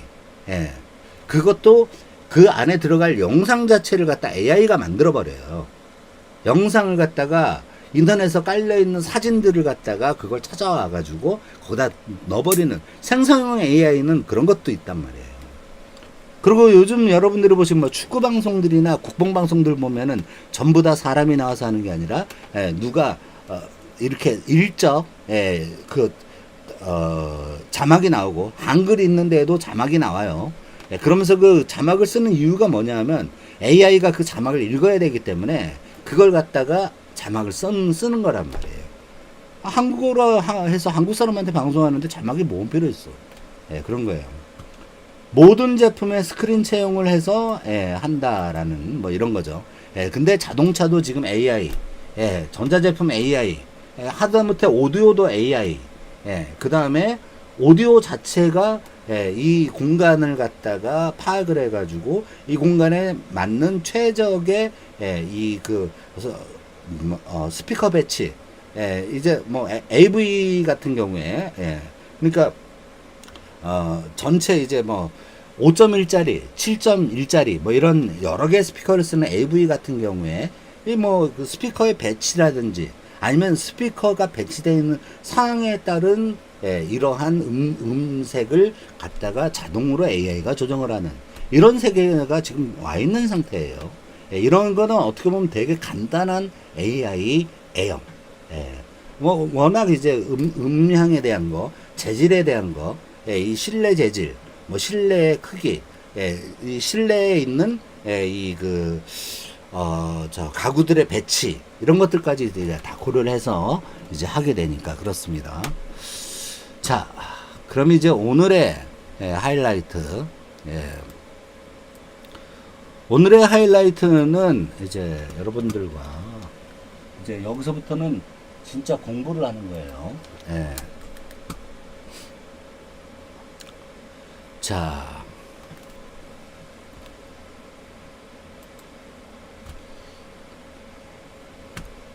이거는 어느 방송에서도 이것을 여러분들한테 보여주지 않습니다. 예, 이걸 갖다가 여러분들이 이제 알 수 있는 건, 자, 지금 여러분들이, 예, 보실 거는, 자, 이제, AI, AI라는 게, 여기에 이제, AI의 시스템 부분을 갖다가 여러분들이 이해를 할 필요가 있어요. 예, 근데 이 AI 시스템이 여러분들은 AI라는 것만 말을 들었지 이게 어떻게 작동하는지 몰라요. 예, AI는 예, 여기에 있는 예, 데이터 센터 예, 데이터 센터들과 데이터 센터 A, B, C, D, E, F 해서 예, 이렇게 무한대에 있는 이러한 데이터 센터들과 예, 여기다 접속을 하는 거예요. 예, 접속을 하는 거예요. 그래서 이 AI 같은 경우에는 예, 단순 검색 예, 그 다음에 생성형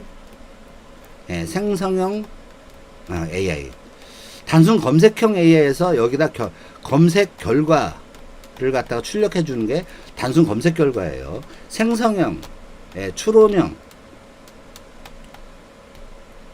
예, 추론형에는 여기에는 계산까지 포함되어 있는 거예요. 예, 계산까지 이렇게 포함되어 있는 이러한 상황들이 이제 있는 게 이 AI라는 거예요.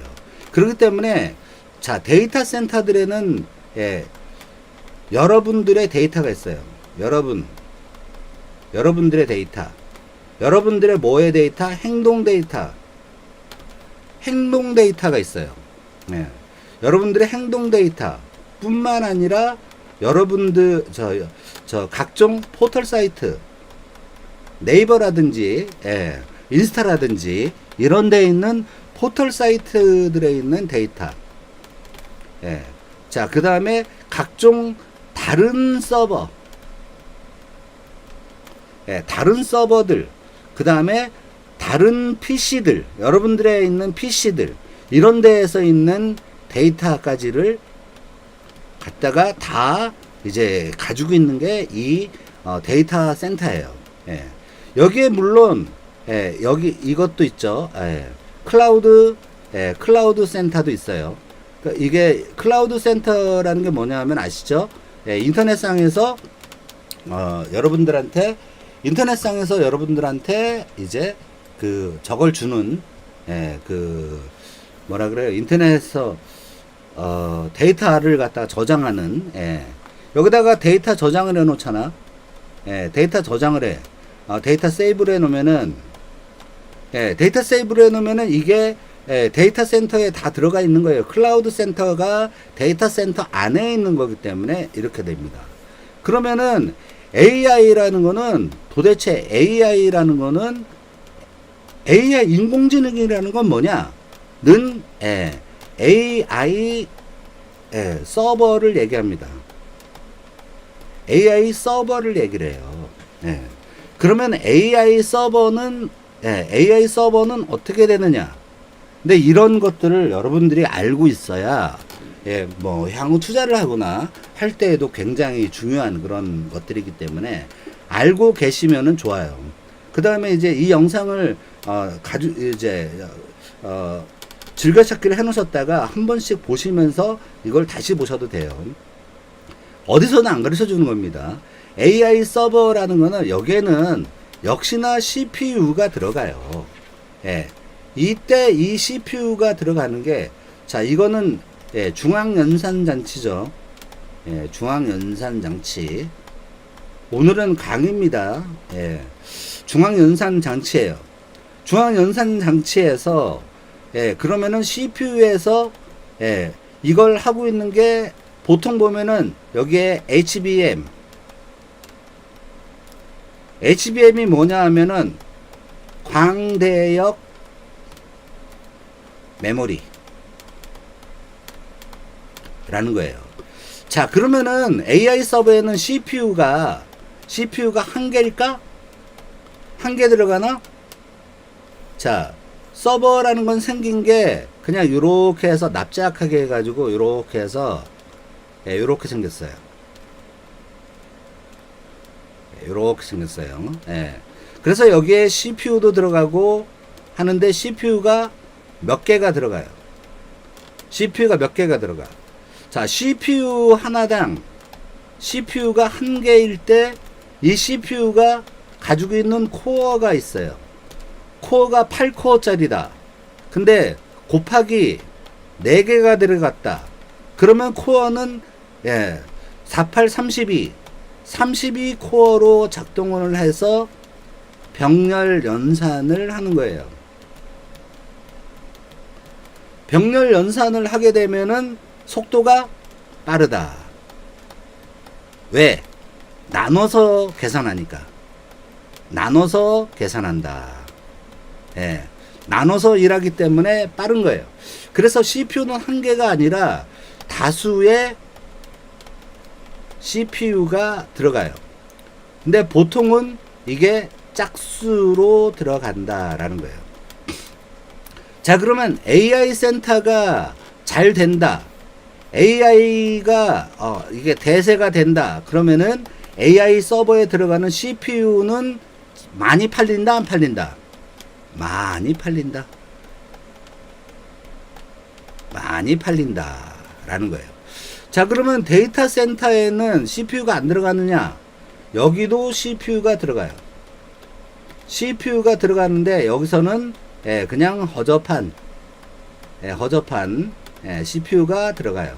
예, 그렇게 뭐 고성능이 아닌, 예, 비고성능. 예. 이것도 데이터 센터 서버죠. 그쵸? 예, 데이터 센터 서버.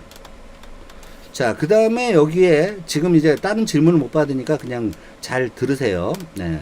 자, 얘네는, 예, 고기능에 이제, 그러니까 뭐 하이퍼 CPU죠. 예. 하이퍼 펑션을 가지고 있는 CPU가 들어가서 고성능이 들어가요. 예, 고성능이 들어가다 보니까 뭐다? 예, very expensive, 비싸다라는 거예요. 예, 비싼 게 들어가요. 그러면은 AI 서버가 들어갈수록, 예, 인텔과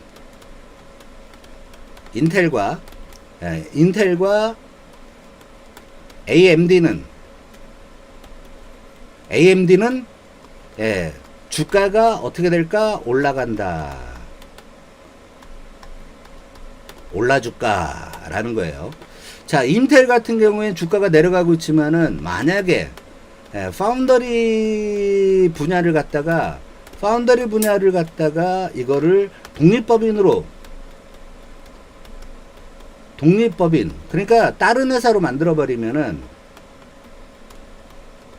다른 회사로 만들 수만 있으면은, 예, 인텔은, 예, 여기서 많은 흑자를 기록할 수가 있다. 앞으로 AI 서버가 늘어나면서 할 수 있다라는 거예요.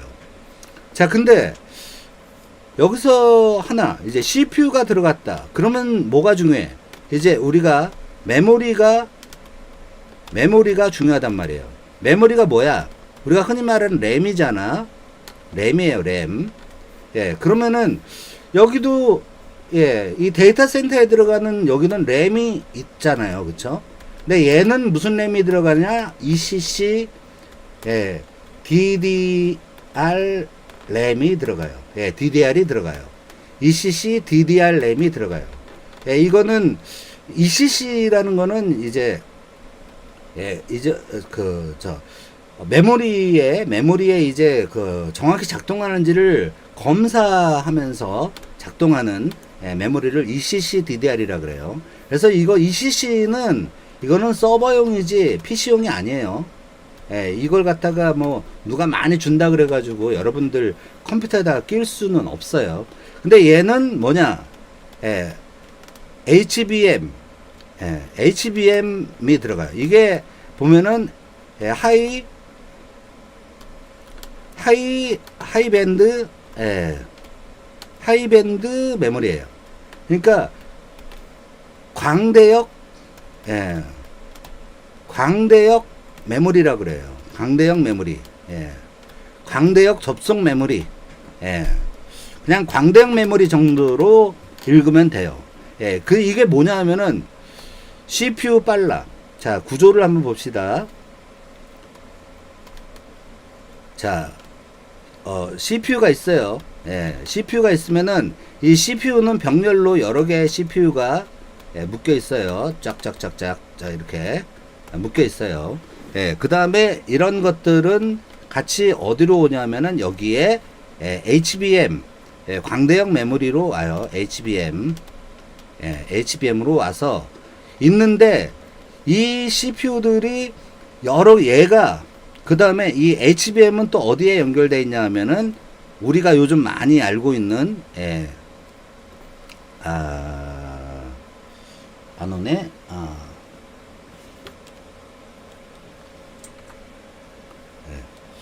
자, 다시 하겠습니다. 예.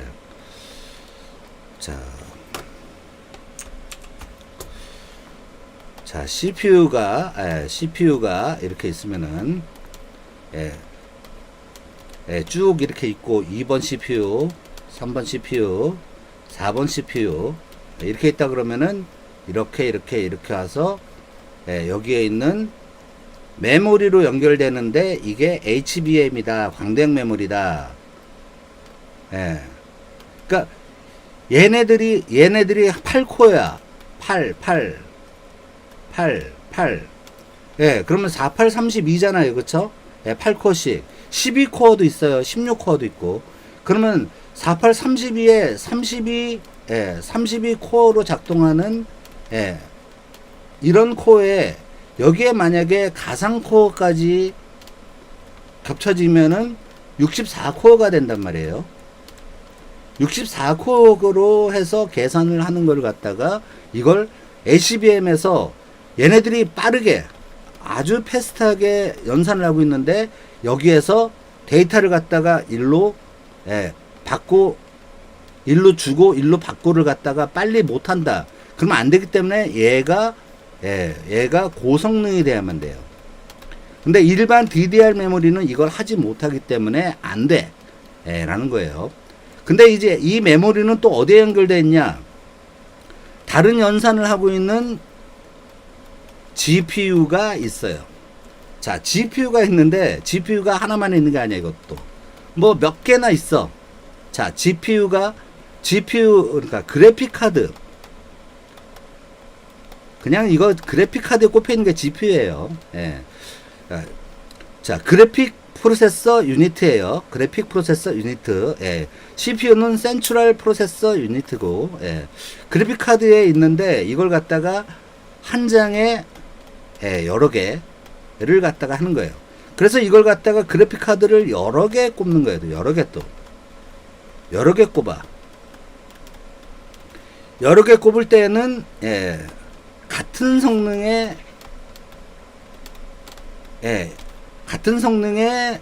그래픽 카드를 꼽아야 되겠죠. GPC를 꼽아야 돼요. 그래픽 카드를 꼽아야 돼요. 그걸 갖다가 여러 개를 하면은 이제 여기에 또 GPU가 있죠. GPU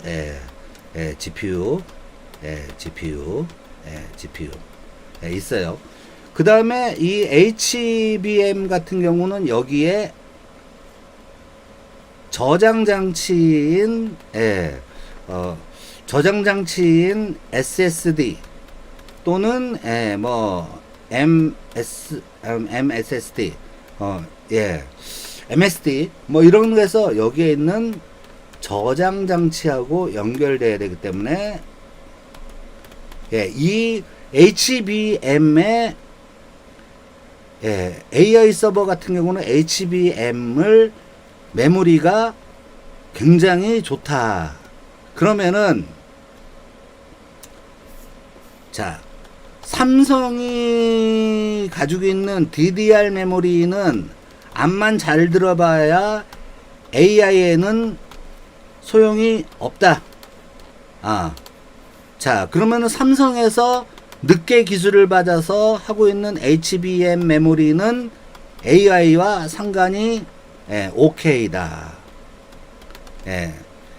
SK 하이닉스가 미리 먼저 만든 HBM 같은 경우는 이미 여기에 여기에도 이 GPU에도 메모리가 들어가요. 여기도 메모리가 들어가요.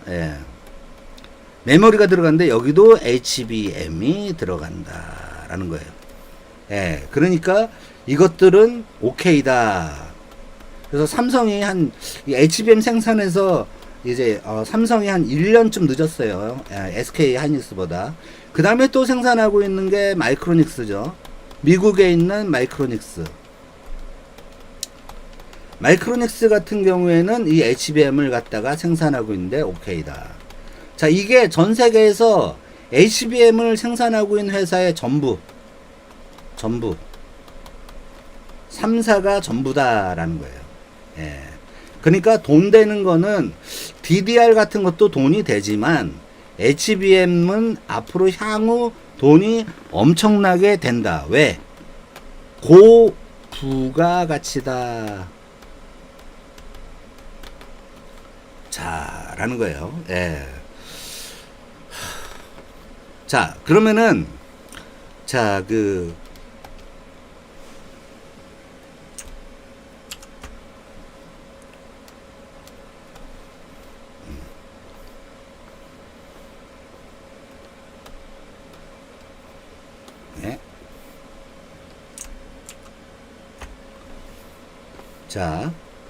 지금 같은 경우에 이제 여기서 이제 여러분들이 중요한 게 인텔은 이제 이쪽 AI 시장 쪽으로 오면서 XPU라는 걸 만들고 있어요. 그 다음에 아까 하나가 더 있다 그랬죠. AMD. AMD에서는 AMD에서는 그냥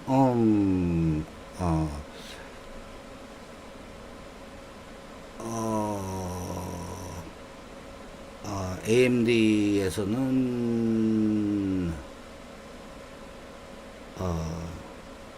AMD 자일링스 이런 걸 사용해 가지고 지금 이제 실제로 이렇게 쓰고 있어요. 그 다음에 ARM도 만들고 있고, 그 다음에 IBM도 만들고 있는 이러한 사항들이에요. 근데 ARM이라든지 IBM은 치우고 인텔과 AMD만 여러분은 신경을 써가지고 투자하시면은 됩니다. 그 다음에 GPU 같은 경우도 어디를 투자하냐? 이거는 엔비디아와 그 다음에 여기에 있는 AMD 산하 회사인 ATI에 투자하시면 돼요. 자, 근데 AMD에도 투자하시고 ATI에도 산하 회사에도 투자하셔야 되죠. 그러면은 또 어디? 삼성 SK 하이닉스, SKH라고 표현할게요. 여기에 투자하시면은 향후에 여러분들의 그러한 뭐라고 해야 되나 그 여러분들의 미래를 갖다가 좋게 할 수가 있다라는 거예요. 예. 자, 그러면은 여러분들한테 도표 하나를 좀 보여드릴게요.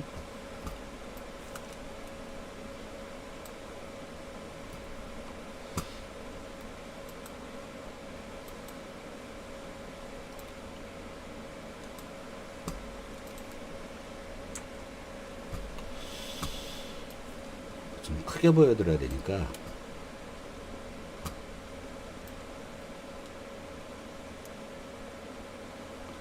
자, 크게, 좀 더 크게 보여드릴게요. 여러분들이 볼 수 있는 제일 큰 사이즈로 보여드리겠습니다. 예.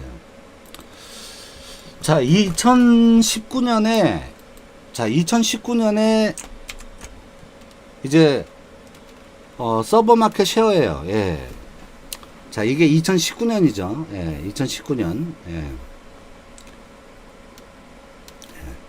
2019년 중순에 있는 건데, 지금 이제 벤더라는 게 이걸 서버를 만들고 있는 서버를 마켓이에요.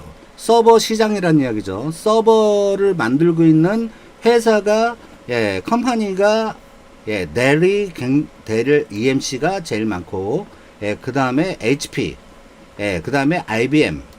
자, 근데 여기서 화웨이가 나오죠. 화웨이는 중국에서만 써요. 그 다음에 어디 쓴다? 자, 그 뭐 시스코, 시스코라는 이거 미국 회사예요. 오라클, 선 마이크로시스템즈라는 오라클, 이거 서버에서 쓰는 거 있죠. 얘네들이 이제 쓴다라는 거예요. 그러면은 실제로 봤을 때 이런 뭐 다른 뭐 잡다구리, 뭐 샤오미라든지 뭐 이제 밉스 칩을 쓰는 뭐 다른 데들 같은 거, 이런 데들 같은 게 39.3%를 취급을 하고 있는데, 자, 델이 쓰고 있는데 HP가 맹렬히 추격하고 있는 중이에요. HP가 올라갈 확률이 굉장히 커요. 이게 1위로. 이렇게 보시면 되니까 HP의 이 그 PC 시장은 전망이 밝지 않다라고 보여지지만은 HP에서 하는 서버 시장은 전망이 되게 밝다라고 생각을 하시면 돼요. 근데 여기서 자, 이게 프로세서거든요.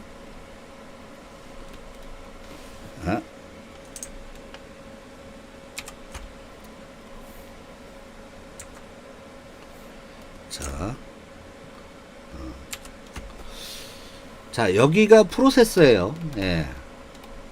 자, 프로세서라는 게 뭐냐면 CPU예요. CPU. 그 다음에 이거는 오퍼레이팅 시스템이죠. 오퍼레이팅 시스템은 뭐냐 하면은 뭐 윈도우 같은 거예요. 여기에 윈도우가 72.8%. 윈도우가 71.8%. 윈도우가 72.8%. 자, 리눅스가 레드햇 리눅스 뭐 이런 거 있죠. 13.2%. 그 다음에 유닉스, 이제 모든 프로그램의 원조죠. 이게 모든 OS의 원조예요. OS의 원조. 그 다음에 이제 그 뭐 애플이나 이런 데서 나온 OS 뭐 이런 거죠. 이런 거기 때문에 윈도우즈가 향후에도 지속적으로 서버 마켓을 가져갈 확률이 더 크다라는 거예요. 그렇기 때문에 윈도우즈의 마이크로소프트의 전망은 밝다. 지금 AI를 기준으로 말씀드리는 거예요. AI 기준. 자, 근데 여기에서 보면은 여기에 X86이라고 적혀 있어요. 이게 X86이에요. 이게 87.1%라고 되어 있죠. X86이 도대체 뭘까? 자, X86이라는 거는, 이거는, 예, 어디서 나온 거냐면, 인텔에서 나온 거예요. 인텔. 예, 인텔에서 나온 건데, 자, X86에서만 쓴다? 여기에는 이게 좀, 예, 이게 좀 잘못됐어요. 예. 웡이에요. 예, 좀 잘못됐는데, X86과 X64를 같이 쓰고 있어요. 예, 이게 전부 다 해서 그냥 X86에다가 넣어놓은 그런 건데, X64까지. 예, 어느 게 더 빠를까요? X64하고 X86하고 어느 게 더 빠를까요? 예? 응? 어느 게 더 빠를까? 아, 이게, 씨.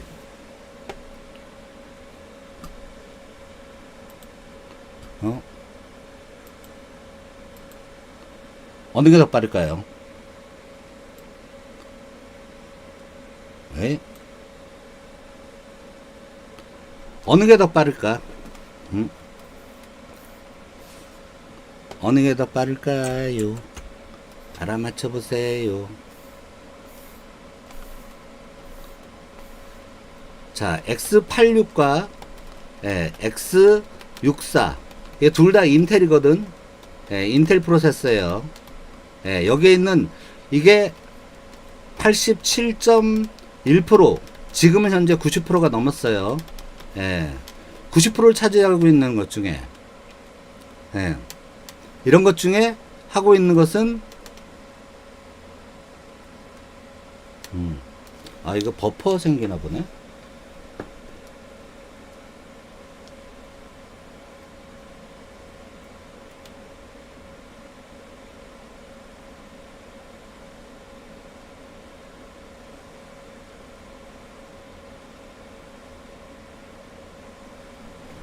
수신이 안 돼요?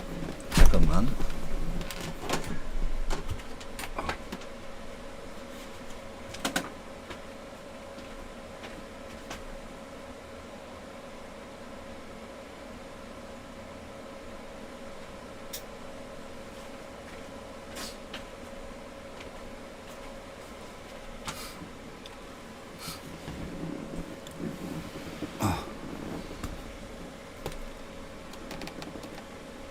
예, 와이파이와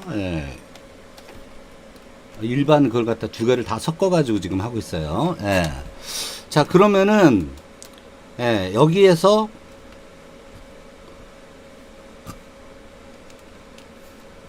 하기 때문에 이게 지금 같은 경우에 64는 64비트로 작동을 해요.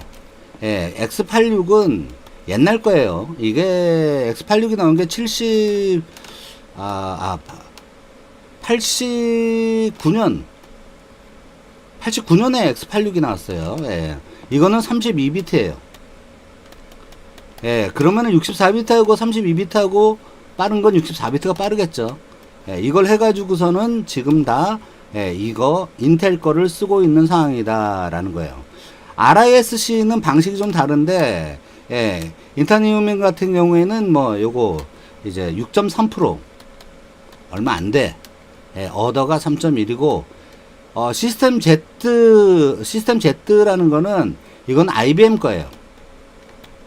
이건 IBM 건데 이것도 얼마 안 된다라고 하니까 여러분들은 앞으로의 AI 시장 같은 경우 특히나 서버 시장에서는 여기에서 인텔을 굉장히 중요하게 임포턴트하게 보셔도 상관이 없다라는 말씀을 드리는 거예요. 자, 그러면은요, 여기에 여기에서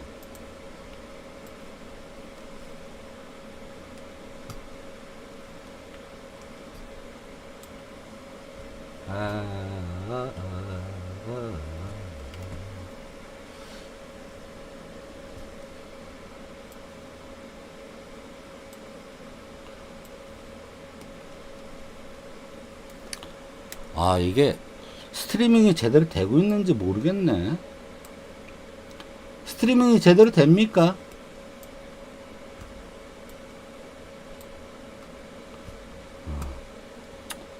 모르겠다. 일단은 그냥 예, 그냥 이제 가보도록 하겠습니다. 예,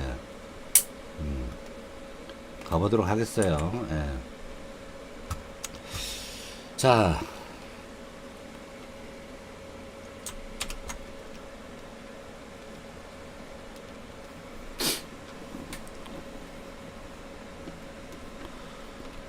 가보도록 하는데, 그러면은 이제, 자, 여러분들이 이제 궁금하신 비트코인에 대해서 조금 말씀을 드릴게요. 이제 여러분들이 이제 비트코인 그러는데, 제가 이제 비트코인을 갖다가 설명을 드리는 거는 향후 전망이 크다. 그렇기 때문에 제가 비트코인을 갖다가 처음으로 여러분들한테 이제 정식적으로 소개를 드리는 거예요. 예. 향후 전망이 엄청 크다. 예. 향후 전망이 엄청 크기 때문에 이 비트코인에 대해서 여러분들한테 얘기를 해 드리는 거예요. 지금 이제 비트코인 같은 경우에는 지금 이제 52,000달러까지 내려갔다가 지금 56,000 정도를 회복해 가지고 56,000달러를 가지고 있어요. 이게 비트코인을 향후 전망이 크기 때문에 하는 거예요. 이게 지금 지금 비트코인의 기본부터 말씀드리는 거예요. 예, 비트코인의 기본부터 요거만 들으면 여러분들 비트코인이 뭔지 알아요. 예. 비트코인은 일단 채굴이라는 과정을 거쳐 가지고 하죠. 자, 이거를 금이라는 생각으로 가지고 계세요. 예. 자, 그러면은 금을 캘 때 금을 우리가 뭐라고 평가하죠? 금에 대해서 평가를 한번 해보자고. 자, 금은 뭐다? 귀하다. 지구상에서 많이 없는 거다. 귀하다. 그리고 금을 캘려면 돈이 많이 든다. 돈이 많이 들어요. 예, 여러 가지 장비부터 해가지고 금을 캐는 과정에서 채굴을 하고 그 다음에 그걸 갖다가 다시 분리한 다음에 그걸 또 다시 뭐 녹이고 그 다음에 금을 또 분리해내고 뭐 이런 거 납 같은 거 날려버리고 하는 그런 게 있어요. 돈이 많이 든다. 그 다음에 금을 캘 때 개고생한다. 자, 근데 여기서 가장 중요한 게 뭐냐면 희소성이에요. 자, 그 다음에 돈이 많이 들고 개고생하는 거는 여기서 자본이 들어간다라는 이야기예요. 그럼 자본이 들어가면서 희소성이 같이 있으면은 이거는 뭐다? 가치를 갖는다. 가치가 있다라고 판단하는 거예요. 예. 근데 이 알트코인들이라는 게 있어요. 우리가 알트코인들 같이 뭐 옛날에 테라 루나 이런 것들 같은 경우에는 이런 아무 고생 없이 그냥 자기네가 뭐 그냥 발행해. 얘네가 연방준비은행이야? 그냥 발행해가지고 이거 얼마다. 이렇게 하는 게 알트코인이에요. 그러니까 이거는 의미가 없어요. 의미가 없단 말이에요. 자, 그런데 이거는 채굴이라는 형태를 하는데 여기서 블록체인이 나오죠. 블록체인을 하는데 이 채굴이라는 행위 자체는 채굴이라는 행위 자체가 뭘 말하냐면 이 블록체인에다가 블록체인에다가 한 개의 블럭을 추가시키는 행위를 말해요. 한 개의 블럭을 추가시키려면은 어떻게? 여러 컴퓨터를 동시에 써서 복잡한 수학 계산식을 풀어가지고 그걸 해가지고 이 블럭을 이걸 풀어요. 예, 이걸 풀어가지고 블럭을 만들어서 추가. 이게 그거예요. 블록체인이라는 게, 자, 암호화 시스템이잖아요. 암호화. 이 암호화 시스템 안에 있는, 예, 매우 복잡한, 예, 수학 계산식을 갖다가 풀어가지고 이걸 갖다가, 예, 하면은, 예, 1 코인을 주는 거예요. 1 코인을 주는 게 블록체인이에요. 근데 이게 완전히 개고생. 이게 완전히 개고생이라는 거예요. 자, 근데 이게 개고생인데 지금 이거는 수량 한정이 있어요. 비트코인은 수량 한정이 있어요. 근데 나머지 알트코인들은 어떠냐? 돈 된다 싶으면은 그냥 다시 발행해요. 그러니까 이거는 필연적으로, 예, 사고가 나는 거예요. 예. 자, 그래서 비트코인이나 이더리움 같이 채굴을 해가지고 나온 이런 거 같은 경우에는, 예, 수량이 한정되어 있기 때문에 이미 거의 다 떨어져 나가요. 예, 그러면 희소성이라는 게, 예, 희소성이 배가 돼요. 자, 이제 이 채굴이라는 것과 비트코인을 여러분들은 아셨어요. 예, 그러면은 비트코인을, 예, 트럼프가 비트코인의 전망은 어떠냐? 트럼프가 자기가 집권하면은 이것을 사들일 것이다.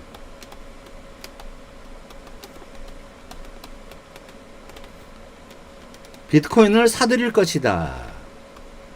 자, 근데 비트코인은, 자, 이게 일반 금시세나 이런 거와는 다르게, 금시세는 이게 뭐 투매 같은 게 있고 뭐 이렇기 때문에, 그런데 이게 향후, 예, 이게 금과 같이,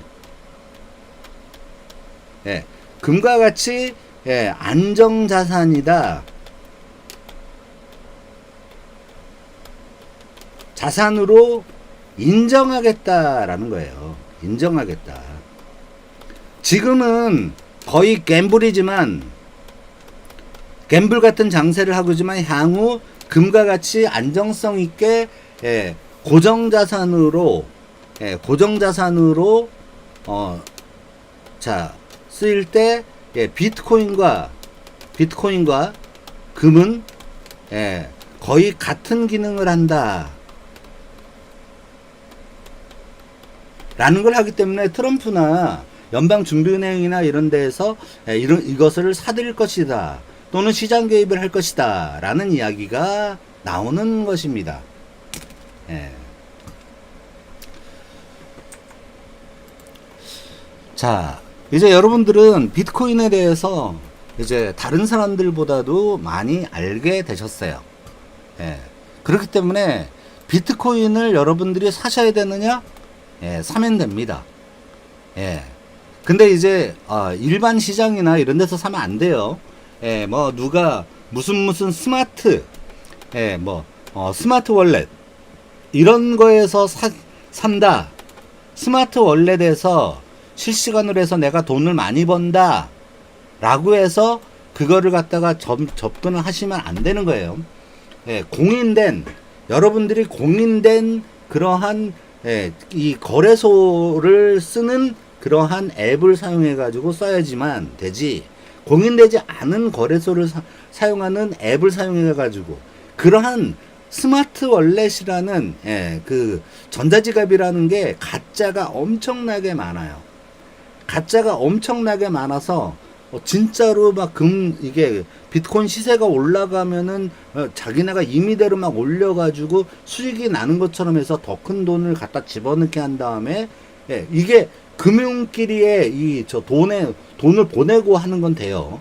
그렇기 때문에 거기서 돈이 들어왔다고 해서 이 스마트 월렛이라는 걸 진짜로 믿으면 안 돼요.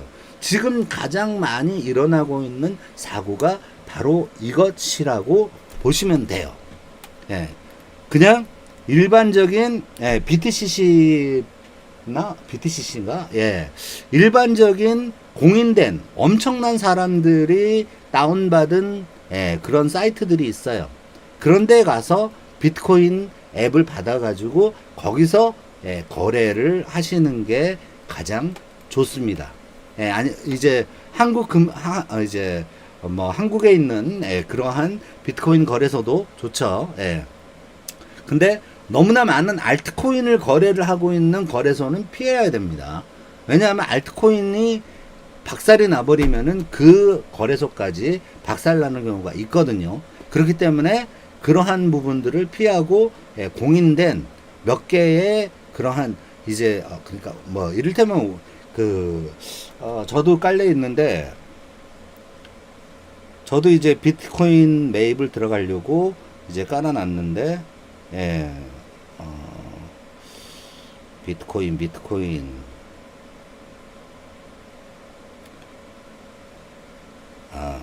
바탕화면은 없고 BT 야냐냐냐냐냐냐 나와라 BTCC 맞네요. BTCC 같이 그러한 앱을 사용해서 비트코인 거래를 하시면은 되겠습니다. 자, 어땠습니까? 여러분들 오늘 좋은 여러분들한테 지식이 되는 비트코인의 기본과 그 다음에 향후 AI 시장이 어떻게 될 것인지, 그 다음에 뭐 잡다한 시선은 뭐 집어치우고 앞으로 여러분들이 투자해야 될 방향이 AI 부분에서 어떻게 될 것인지에 대해서 여러분들한테 말씀을 드렸어요. 제가 여태까지 말씀을 드려가지고 틀린 적이 없어요. 제가 몇 년 전에 비트코인이 미국에서 이걸 연방준비은행이 인정하게 될 것이다. 그때는 비트코인의 가격이 폭등하게 될 것이다 라고 말씀을 드렸는데 지금의 비트코인이 폭등하기 직전의 단계라고 보시면 돼요.